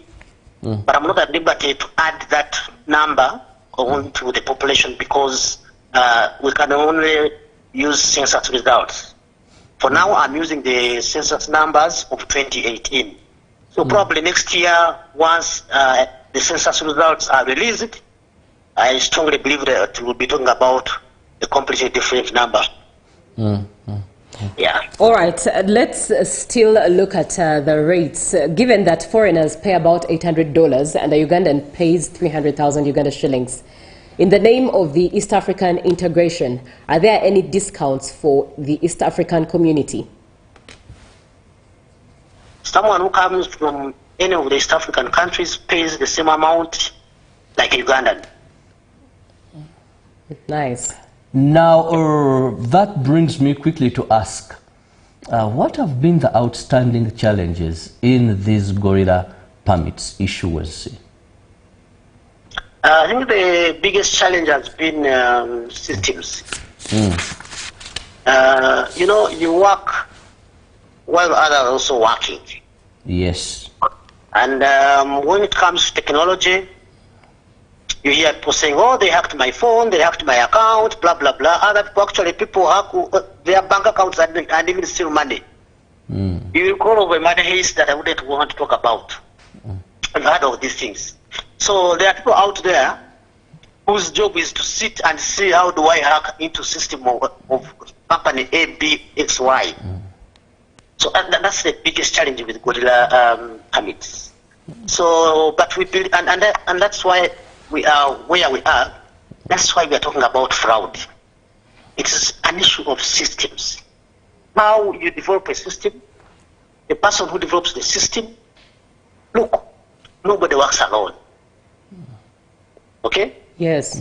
The UBC system was installed by people, and the UBC management had full confidence in these people to do a good job. And if up to now you don't have any issues, then they did a good job. But, and this is exactly what we went through. When we are developing the Go chip, we trusted the people, we knew these people, they are experts and they do a good job. And I can tell you, the Go chip helped us in that period where we were really, really struggling with the old system. Little did we know that it would be manipulated and the revenue that should be doing conservation work goes to some other things. But we strongly believe that the system that we have since developed is watertight. We strongly believe that it's going to help us a lot, like it is doing already. And going forward, by the way, even you, Uganda, at some point, we don't need you to come and talk to us. We want you to sit there where you are in your office at UBC, on your phone, do everything, you book, and even you print your own receipts, and you just bring them for verification. That is where we want to go. And because of that, we have also said for all services and products that we offer as UWA, they have all gone cashless. Now, even if you are going to truck, even if you are going to do a game drive, you don't need your cash. You either do mobile money, or if you have a card, use a card to pay. We have point of sales machines. We thought that maybe that one will also help us. All right. Thank you very much, Bashir Hanji, Head of Communications and PR at the Uganda Wildlife Authority. What are your parting shots? I would like to invite Ugandans to tour their country. Uganda is ours, it's not for any other person. Whatever has happened, this will pass. The good thing is that government is on top of everything. We strongly believe that the responsible government entities will do their job well. So let's continue conserving. Have confidence in us. We are an institution that has the clear leadership, and we are committed to conservation and working with professionalism. We invite you to these parks. We are going through the festive season. Please, don't stay home. Come with your families. Children have been at school. They are stressed. Take them to Kidepo, take them to Kumburu, take them to any of these national parks around. Have fun, and when you go back, you have stories to tell. Right. Very true indeed. Thank you so much, Bashir Hanji, for sparing time for us and enlightening us on what the situation is as when it comes to acquiring gorilla permits in Uganda. And that's it for the agenda this morning. Up next is JMU Sports, and it's the weekly rugby bench today as Ruben and Pearson Makoma come through to talk about matters rugby. And of course, as we know, Pearson, the season analyst when it comes to rugby. So it's one conversation that you should look forward to. 0709602592 is the WhatsApp number that you should use to engage in that conversation. Good morning.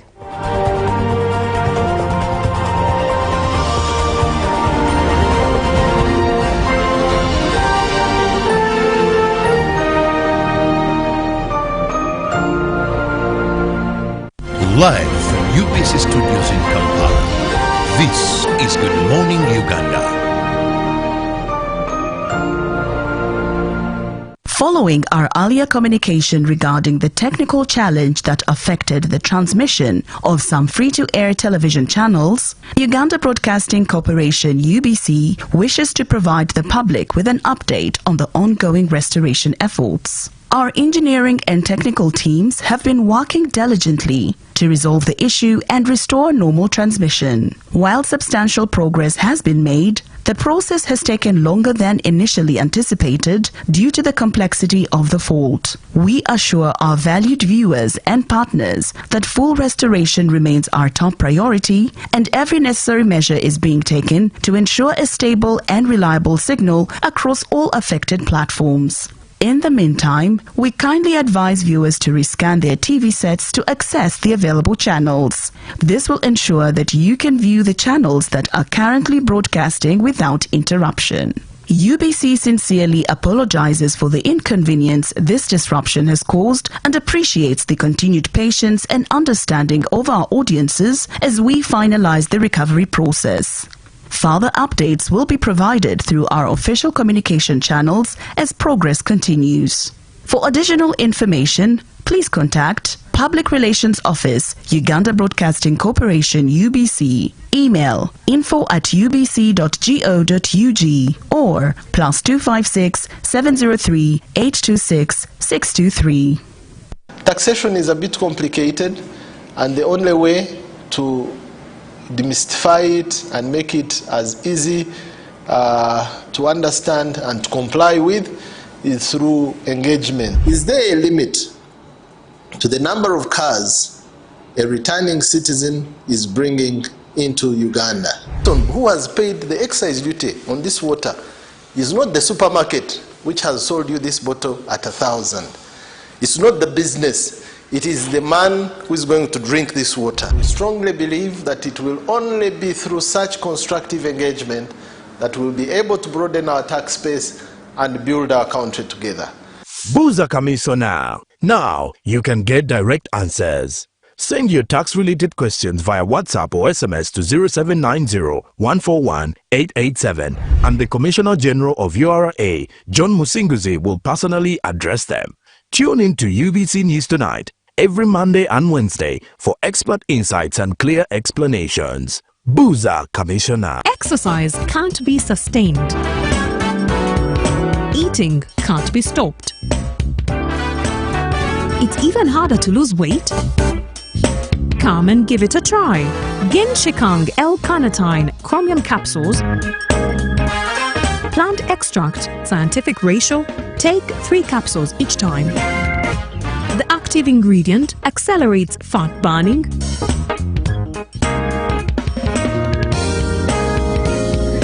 Eat twice a day. Don't take a detour. Weight loss starts now.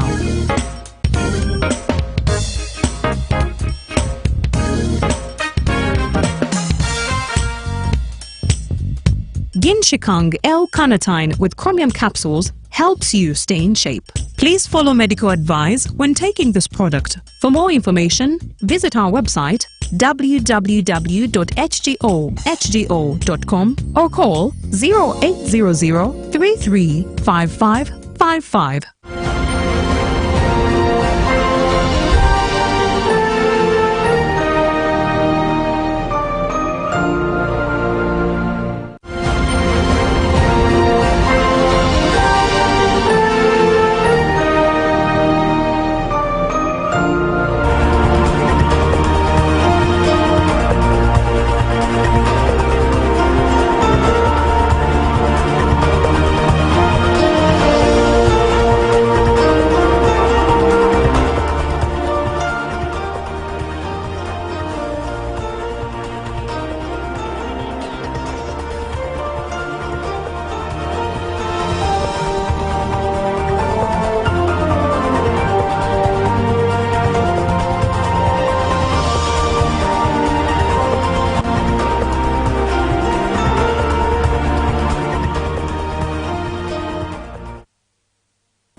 Good morning on this cold Thursday morning. We come up with the rugby bench every Thursday. I'm joined by my colleague, that's Pearson Makoma, to discuss matters rugby. My name is Ruben Mpima, and I'm pretty sure that you would have loved us to talk about the Carabao Cup where Liverpool was beaten 3-0 by Crystal Palace, and Arsenal won their game 2-0. But we choose to focus on the local content. Fumble advises me to give local content priority. So every Thursday we give local content time. For those who love rugby, you get to know where the games are and of course what's happening in the world of rugby. But like I said, I'm joined by my colleague, that's Pearson Makoma. And some guy was asking me whether Pearson is Congolese, because there's a band in Congo called Makoma. Yes, they had a lot of recordings that they did in the 90s and the early 2000s. So he thought that maybe Pearson is part of that band. But he'll be telling us if he knows the band or if he's Congolese. Pearson, good morning. Yes, good morning, Robin. Good to see you. Thanks again for having me again. Looking fresh on a Thursday morning. Yeah, thank you. Really looking forward to always, come through and enjoy this set. There are 2 balls here. Yes, sure. That communicate rugby. There's a small ball and a big ball. Yeah. So which one, because you claim that you played rugby, okay. I don't know which stage, because Famba always asks me and Robert Chirabo that size can't play rugby. Rugby guys are huge, big, with big muscles, or large muscles, if that's the word to use. Yeah. So there's 2 balls here. There's a small and a big one. So, this one's for the league, or this one's for the underage players? Before we go into anything, let's discuss balls. Yeah, good way. A good way to introduce into this. Yes, it's true. The sizes varied, and of course, these variations also come through with specifications of edge brackets. And in this same zone, that ball next to is size 3, which is a variation for the edge grade sizes. And then this one in front of me is, of course, size 5, which is for the adult edge specification, where those in that category, or they're from under 18 and above, use this very one for match ball games and also for training. So in this very setup, Ruben, you're right to ask why the sizes differ. And yeah, for primary below, that's what they use, and then this one from secondary, university, and upward, that's what we use. Okay, away from the balls, that's that in front of us. Let's, of course, on a sad note, the rugby community lost one of the players, that is Ronald Adigasi of Uganda, and of course, Entebbe Mongas Rugby Club. And Pearson will be you should give us the program, the bio program for this player, and what really transpired, what happened to him. Yeah, we lost Adigas across last weekend. It's not the best news. The Uganda Rugby Fraternity, the East Africa Fraternity, neither African Fraternity is able to receive this moment. And this morning, I'm able to communicate that the Uganda Rugby Union, in line with Entebbe Mongas Rugby Club, will be able to have the Requiem Mass this morning at 10 a.m. at St. John's Church, that's in Entebbe, receiving that body, and then of course it will go to the ground where he played rugby, that is the Basambaga Rugby Grounds, right after Mary Hill, that's the school after the SFC base in Entebbe. And from there, the entire rugby fraternity will be welcoming that body, seeing him for the last time in the urban squares. And then of course, Ronald Adigasi, the gentleman you're seeing there, he's a player that played for the Uganda Rugby Cranes all the way from 2005, but however, having started the game of rugby all the way from Entebbe SS, and also played for the Uganda Rugby Cranes. That's the team you're seeing in there, which won the 2007 Africa Champions Trophy that Uganda clinched for the first time, and it is still ever in history the only trophy we have at the level of 15s. And then Ronald Adigas is the gentleman that also played for the Rugby Cranes all the way from 2005 up to 2013, and of course one of the founders for the Entebbe Mongas Rugby Club, and of course having championed growth of rugby all the way in the communities of Entebbe, and also played it from Entebbe SS, and also one of those that has been training and also supporting grassroots rugby in the areas of West Nile. That is Ronald Adigasi in his childhood days at Entebbe SS. Okay. Yeah. It's really sad to lose such a and his burial will be on this weekend, and to bring this to speed, the game that would have happened for the Entebbe Mongas up against the Rams and their sister team, the female team that is Avengers, up against Eels, won't be happening this weekend as a courtesy for his respect. Ronald Adigasi, the gentleman who is actually in there in the background, that's Ronald Adigasi training and trying to introduce a lot of rugby in the West Nile areas. He's been doing a lot of this in terms of giving back to the sport, and we've lost him not because the rugby fraternity didn't love him, but of course we loved whatever he did, and we believe the best way to send him off officially is coming in and also supporting him to the last dance of his life on earth, and that will be over the weekend in Madi Okolo for his burial. Okay. On your screen you could see that's actually a message from the Mongas Rugby Club.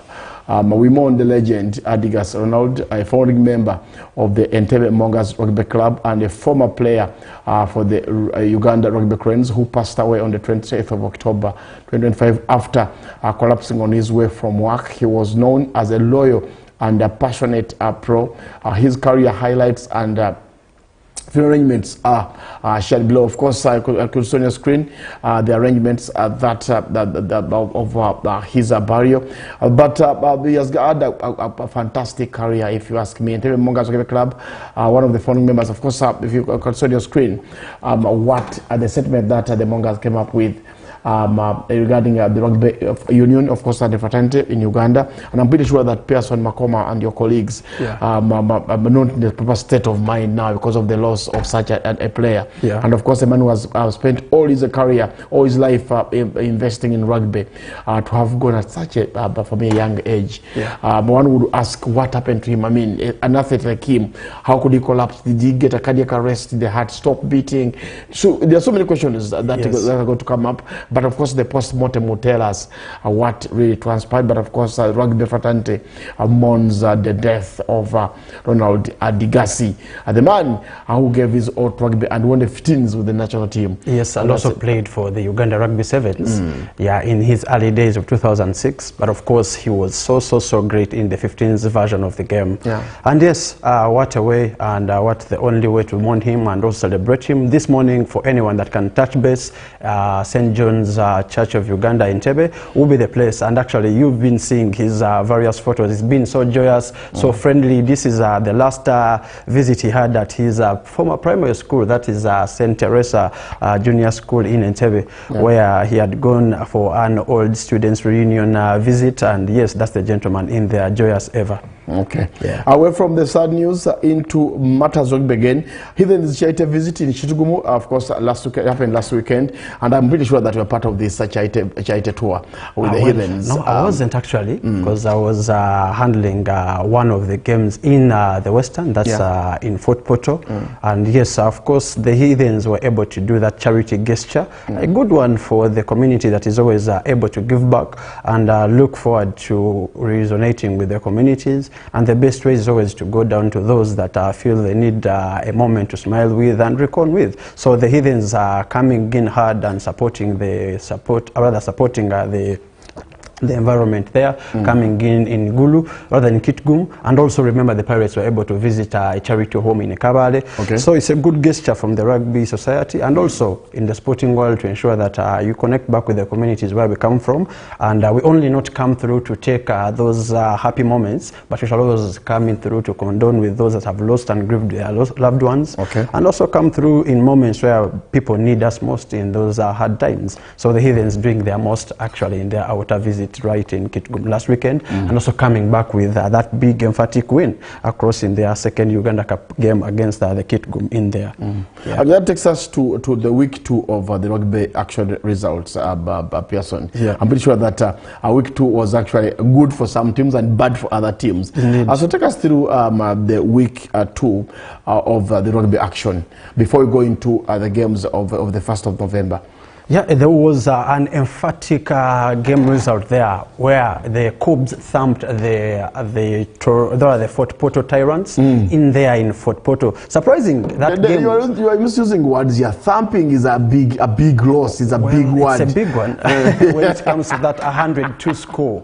So, well, literally anyone calls it a basketball score. But when it comes to rugby, it's one of those that you literally nearly see, but at this time happening in less than 50 minutes, the Cubs were able to bring a result to 100. So you might not really want to say the word you use, but again, you're forced to use it for the fact that it's one of the rare ones, especially in the time frame Cubs used to have it scored.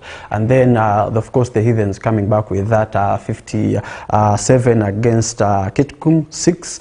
And of course, like I said last week, the Victoria Sharks up against the Makerere Impies was my game of the week. Like I said, it wasn't miraculous to me that I had thought it that way, but of course the Impies coming up big and winning the Victoria Sharks. Like I said, it's a battle of the universities, and again the Impies have all it takes to revive back their glory and those lost days that they had to champion, and of course playing an underdog in history, but of course not an underdog in the status they hold right now. That's Victoria University, having made their first ever Uganda Cup game. That's Victoria University. They look forward to winning this very weekend. Will it be possible? It's a question at hand for them and the Heathens, who they share the same home ground, but of course they share a lot in common. For the coach, that is Ivan Kevin McMort, who was the Heathens former coach, coming in as head coach for the Victoria Sharks. And of course, the same ground with different players who crossed from Heathens coming through. I don't know how it will be, but to me, that's the big game of the weekend. And also in return, the Buffaloes up against the Cubs at Legends. These teams have always had a hard one. It's a battle of those animals, but of course when it comes to the turf, I believe the Buffaloes aren't a joke. Regardless of the history they share with the Cobs in terms of the rivalry and the close scores they've always had, I believe it will be one of those to look out for. And of course, returning back to the scores that we had across last weekend, there were a few walkovers where you look at the Gulu City Falcons. The Hippos, 7-8 against Mbale Elephants. Oh yes. Why did they even show up, the Elephants? They should have stayed home. We don't waste our time. Well, that's trying to concede 7-8 to nothing. Well, that's non-sporty when it comes to that language you're using. When you work in the car. Well, we believe there's a big difference when it comes to these teams, the Hippos and the Mbale Elephants. The Hippos are a seasoned team, of course having been second in the Uganda Premier League this year, and of course having been in the league for the last 10 to 12 years, and then the Hippos have never, rather the Elephants have never made any significant presence in the league. So I believe them playing these big boys, the Hippos, it was something that you could see coming easily or vividly, but however, you don't believe it would have been stretching to that extent. But we believe this is a learning point for the upcountry teams, and the motto they have is of course to play the big teams and see how they navigate through. So we believe as they go back to their regional games, they'll be able to learn a few points and, you know, come up with strategies that can overcome and overturn these results in return. No, but for me, when I look at such scores, I get embarrassed if you ask me, Pearson. You don't concede 78 to nothing if you're Mbale Elephants and you think you're playing a good rugby game. But anyway, that was week 2, and of course going into week 3 of the rugby fixtures. We have a couple of games that will happen on the 1st of November. That is the main category. The Kitgum Lions at 4 p.m. will take on the Elgon Wolves at Kitgum. Then of course you have the Heathens taking on the Victoria Sharks. That will be at 4 in Chadondo. Then Fort Portal Tyrants will take on Chambogo. That will be in Fort Portal. Then KCB, that is the Kenya Commercial Bank Cobs, will take on the Total Buffaloes at Legends. Mbale Elephants in Mbale will take on the Warriors. That will be at 4 p.m. as well. Then the Hippos in Jinja will take on the Rhinos at 4. In Makerere, we'll have the Mongers against the Rams. Which is, of course, given a bid for Ronald Adigasi, that game won't be happening for that very great gesture to have him being a player for the Mongers. Yes, indeed. Okay. And then the Pirates will take on the Walukuba. That's Walukuba at Kings Park. Now I'll catch this game. The Pirates against Walukuba at Kings Park at 4 p.m. That will be on the 1st of November. That's this weekend, rather, right? Yes. Of course. Then, of course, the women's category, we have the She-Wolves against the Chigezu Queens. That will be in Mbale at 2 p.m. And we'll have in Makerere, there will be the Eels. Oh, is it the Eels or the US? The Eels. The Eels. That will be also another assumption game, but of course it won't be happening again against the Avengers. Yes, because the Avengers are a sister team of the Mongers, and then the Eels are the sister team of the Rams. So both will be giving respect to Ronald Adigasi in his memory for having played the game. So those two games will be not forfeited, but they will be just pushed over and they will be placed again to be returning back to action. The Eels against the Avengers, then Mongers and the Rams. Of course, the Panthers will take on the Mbale Eagles. That will be at Legends at 2 p.m. That is the women category. But of course, which game have you picked out, Pearson? On the 1st of November, the week 3 of the rugby action, you might have picked out one game or two that you must watch. That is a must watch for you. Well, surprising, I never watch a lot of those that I really pick on, but at times I come through to ensure that I follow a lot in how they play and looking forward from the teams they front and also looking back to their statistics. So my game of the weekend for the women's action will be the Mbale Elephants against the Panthers at Legends. It will be a big one because the Panthers managed to pick up their first maiden win against the Nile Rapids ever in history at their home ground. So I believe the Panthers also coming through at their home ground would wish to keep that home pride. I remember the Panthers are the female feeder side of the Cobs, rather the female side of the Cobs, and of course they have to keep that home pride grooming. So you believe that glow they have on them with the results they had in the previous 2 weekends is one to reckon on. And when it comes to their brother team, that's the Cobs, they have a big long journey with the Buffaloes. Remember, the Buffaloes haven't lost any of the games and all the other encounters have been away. So having beaten the Chambogo team and also beaten Kakira Simbas in Jinja, and of course returning back to play the Cobs away, it's not one of the easiest visits youths at Legends, but I believe the Cobs also have what it takes to host the Buffaloes. So my game of the weekend, of course, will be second to that will be the Cobs and the Buffaloes, but the first in hierarchy will be Victoria Sharks against the Heathens, because I remember Victoria Sharks had a walkover against Kakira Simbas, and then rather not that's Elephants in Bale, and then they come through to lose to Victoria, rather to Impis in Makerere, and then they are so hungry to have something taken on their scorecard, especially home, because they call Chadondo home and Heathens call it home. So I believe this is going to be my biggest game of the weekend, the Victoria Sharks up against Heathens, and then to follow that will be Cobs and Buffaloes, then Panthers and Bale Elephants at Legends. Okay, a message coming through here from a gentleman called Joko from Bushenyi, Chabugimbi. Says that, good morning, Ruben and Pearson. I just love the brain that man has when it comes to rugby, and how best can we tap into that talent of rugby. Would love to be part of the show one time and one day. Okay, Juko, you got to get in touch with Davis Kamukamu. They'll be able, in case you can travel to Kampala and discuss matters rugby. Pearson is welcome to anybody who loves the game. Then I have another message here coming in from General Kotu Mushime, who says that the problem with Ugandan rugby is there's little money injected in the players. That's why they die as paupers. Rest in peace, the Mongas legend. Is that true? Well, depends on your school of thought in one angle. But however, you might be rich because, like they say, that you'll have to fight for yourself until the last day of your time on earth. Anyone will have to invest right in, depending on the angle of where you believe your returns can come in heavy. Okay. So when it comes to the game of rugby, it's for socializing. Fine, that gentleman is right, but however, we haven't moved to the professional side. Neither are we yet semi-professional. We're still amateur, but however, the journey starts from trying and having attempts to make sure we overturn the discs. Okay. Final message here from a gentleman called Timothy. Says that, good morning, Ruben and Pearson. We've always seen rugby players using a lot of energy to play the game. So what if it is the cause of the late legend's death? Well, I don't think when it comes to the cause of death, actually to resound back to the gentleman or reply back to him, Ronald Adigasi had been a retired player and now had been playing once in a while for the Uganda Vets team, and he would only play once or twice in a year and only keep training with the boys at Entebbe and also keep coaching. So one of the vigorous days he had with action, it has been a roller coaster of the last 15 years. And I believe, to me, at this moment, I don't think Adigasi's loss is connecting to his maybe assumption or maybe thought in that order. Labongo Joachim says that I'm watching you live from Guru City. Yeah, that's a good one. Joachim. Yes. Thanks so much for watching, Labongo. We appreciate. Good morning, Ruben, and that gentleman.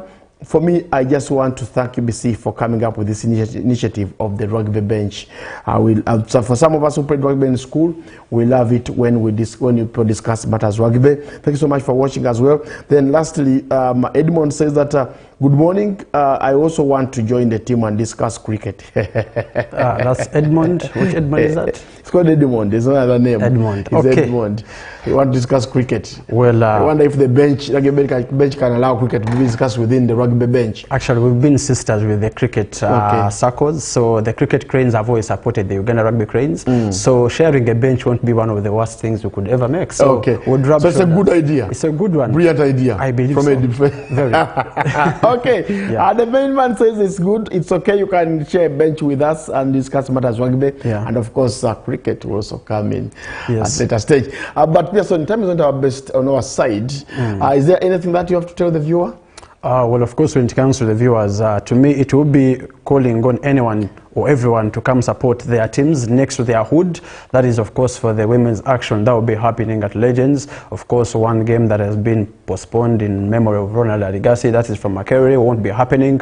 And then coming down to Chadondo, there will be action. In Fort Porto, there will be action. In Bale, there will be action. And also in Jinja, we'll be having action on Sunday, because the Hippos will be playing against the Rhinos on Sunday. And also there will be a female game that will be happening at the Dam Waters. players in there. And of course, the Chigezi Queens trekking all the way from Kabale to Mbale City. That will be over the weekend in the same order. So like I said, rugby is going to be diverse across this Uganda Cup, and coming through into week 3, you believe there's a lot to look out for, and it's getting glued. So whoever loses out this weekend might be kicked out of the race for the quarterfinals. So this very weekend counts a lot to all the teams, that is both female and male. Okay. So whoever is coming in support, yeah, you have a lot of weekend action to count on, and of course getting mathematical in return.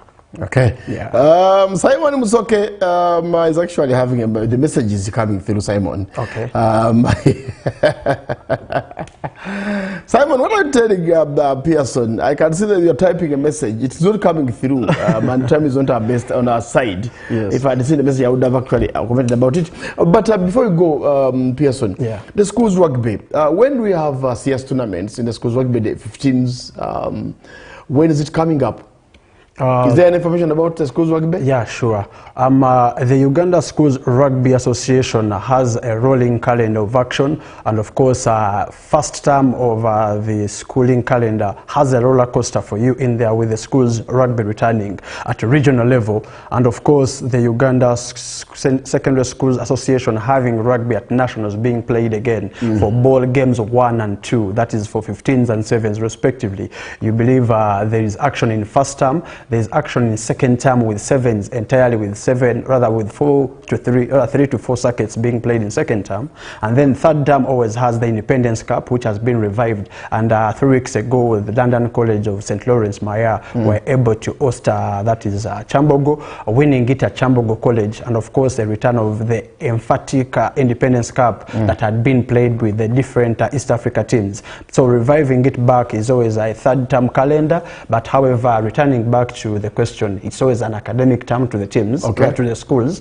So they commit a lot to academic endeavors, and of course pave some space for the learners to concentrate and return back fresh in the first and the second term respectively. And of course the Uganda Rugby Union, in conjunction with Uganda Schools Rugby, have a schools select, which is a national team which has been selected with the different players from the schools that resonate with the different regions. And in the west there is Nyakasura, Mbaraha, Intari and Makobore, where students have been selected, and then Komboni, Laibi and the different schools in the northern, and then Mbale and Jinja schools making the eastern side. And also from the central we have the Eva Namilyango Budo, London College, Namilyango and SMAC making the cut for the different players who have been selected in the 25-man team that will be making it to Abu Dhabi in the World School Festival that will be happening in December for a whole week in Abu Dhabi there this coming December. Simon Musoke has a message here for you, Pearson. He says that those lads better increase the HIV awareness at the rugby circles. Environment turns predatory after the games. AIDS is surely on the rise, and we need to see our fans informed and safer. I think Simon has a big point here. Whenever there's a party after a rugby game, people tend to be reckless of their lives. They enjoy themselves. They can drink the whole bar because Mongas or any other team has won. So Simon's point is you should sensitize people about HIV, and they shouldn't, because it's on the rise, and people should take precaution whenever they go to these games. Yes. Because the after effects of the game is what is about. Yeah, he is actually true and right over that. But of course, there's been a concern. And like I can say, if you've been able to watch the rugby series, the Rugby 7 series, you understand that the Uganda AIDS Commission has been part of the different CSR connectivity of what rugby has been bringing in. And you believe the connection of Uganda AIDS Commission coming through has been an intentional one to ensure that athletes and the environment around rugby connect with returning back to understand that there is a cause, and we have to understand we come for rugby, but of course there is health in return to maintain and keep. And for this very one, rugby if it's not for the funding. Uganda had developed a series which was called the Protector Super Series, which was funded by the UHMG across the different years, and it had happened for 3 to 2 years, but of course funding cut it short. And it was a campaign message that was aimed at promoting health living and of course wellness in our sports circles, with rugby having come through with different teams, franchise teams selected to ensure that different players from the country have a chance to play, but of course with the cause or championing the cause of health, and of course HIV being one of those, whereby we had very many sessions of wellness and also condom usage and of course HIV awareness programs. So I believe all this can come through if all we collect, or if all of us collectively bring in sponsors and also individuals who champion health and also in line with sport. Thanks so much, Pearson. Simon Musoke is actually a former football player, and of course a fantastic analyst when it comes to sport. We had him during Chan here, and Simon's brain when it comes to sport, and especially football, is next to none. So that's why he's concerned about rugby lads and of course the fan base.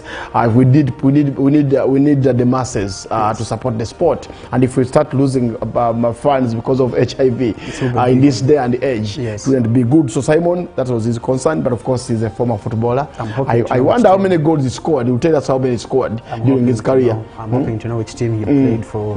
Supports. Yari Makanika. Simon Yari Makanika. Well, that is injustice from you, but of course he is watching. I'm hoping to see the reply. Simon was talking Yari Makanika. Anyway, we've got to go. We shall again come back on Thursday, discuss matters rugby. But of course, Simon Pearson wants to know the team you played for, and of course we'd love to meet you as well and discuss matters rugby. That's if you have the expertise on rugby. But based on what we have seen here in the message, we think and believe that you follow rugby and your concern has been taken in, and I believe that Pearson will take it to the union so that they can reconsider the measures that they put in place. Definitely. From us, that's the Rugby Bench. Have yourselves a lovely week, and don't forget that we shall be here tomorrow to take you through special of Friday. Good morning.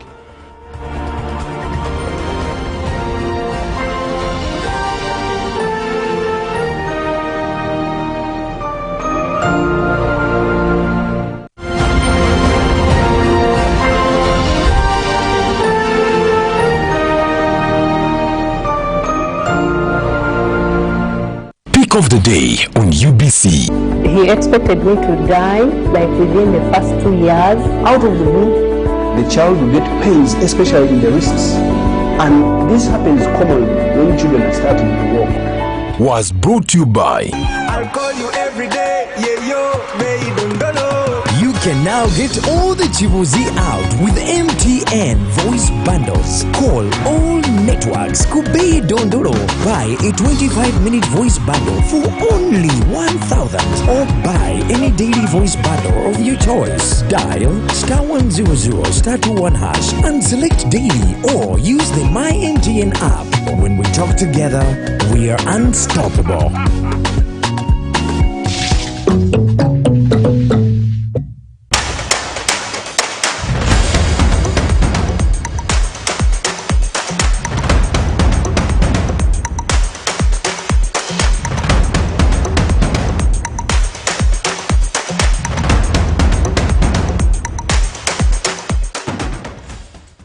Following our earlier communication regarding the technical challenge that affected the transmission of some free-to-air television channels, Uganda Broadcasting Corporation UBC wishes to provide the public with an update on the ongoing restoration efforts. Our engineering and technical teams have been working diligently to resolve the issue and restore normal transmission. While substantial progress has been made, the process has taken longer than initially anticipated due to the complexity of the fault. We assure our valued viewers and partners that full restoration remains our top priority, and every necessary measure is being taken to ensure a stable and reliable signal across all affected platforms. In the meantime, we kindly advise viewers to rescan their TV sets to access the available channels. This will ensure that you can view the channels that are currently broadcasting without interruption. UBC sincerely apologizes for the inconvenience this disruption has caused and appreciates the continued patience and understanding of our audiences as we finalize the recovery process. Further updates will be provided through our official communication channels as progress continues. For additional information, please contact Public Relations Office, Uganda Broadcasting Corporation, UBC. Email info@ubc.go.ug or +256 703 826 623. Taxation is a bit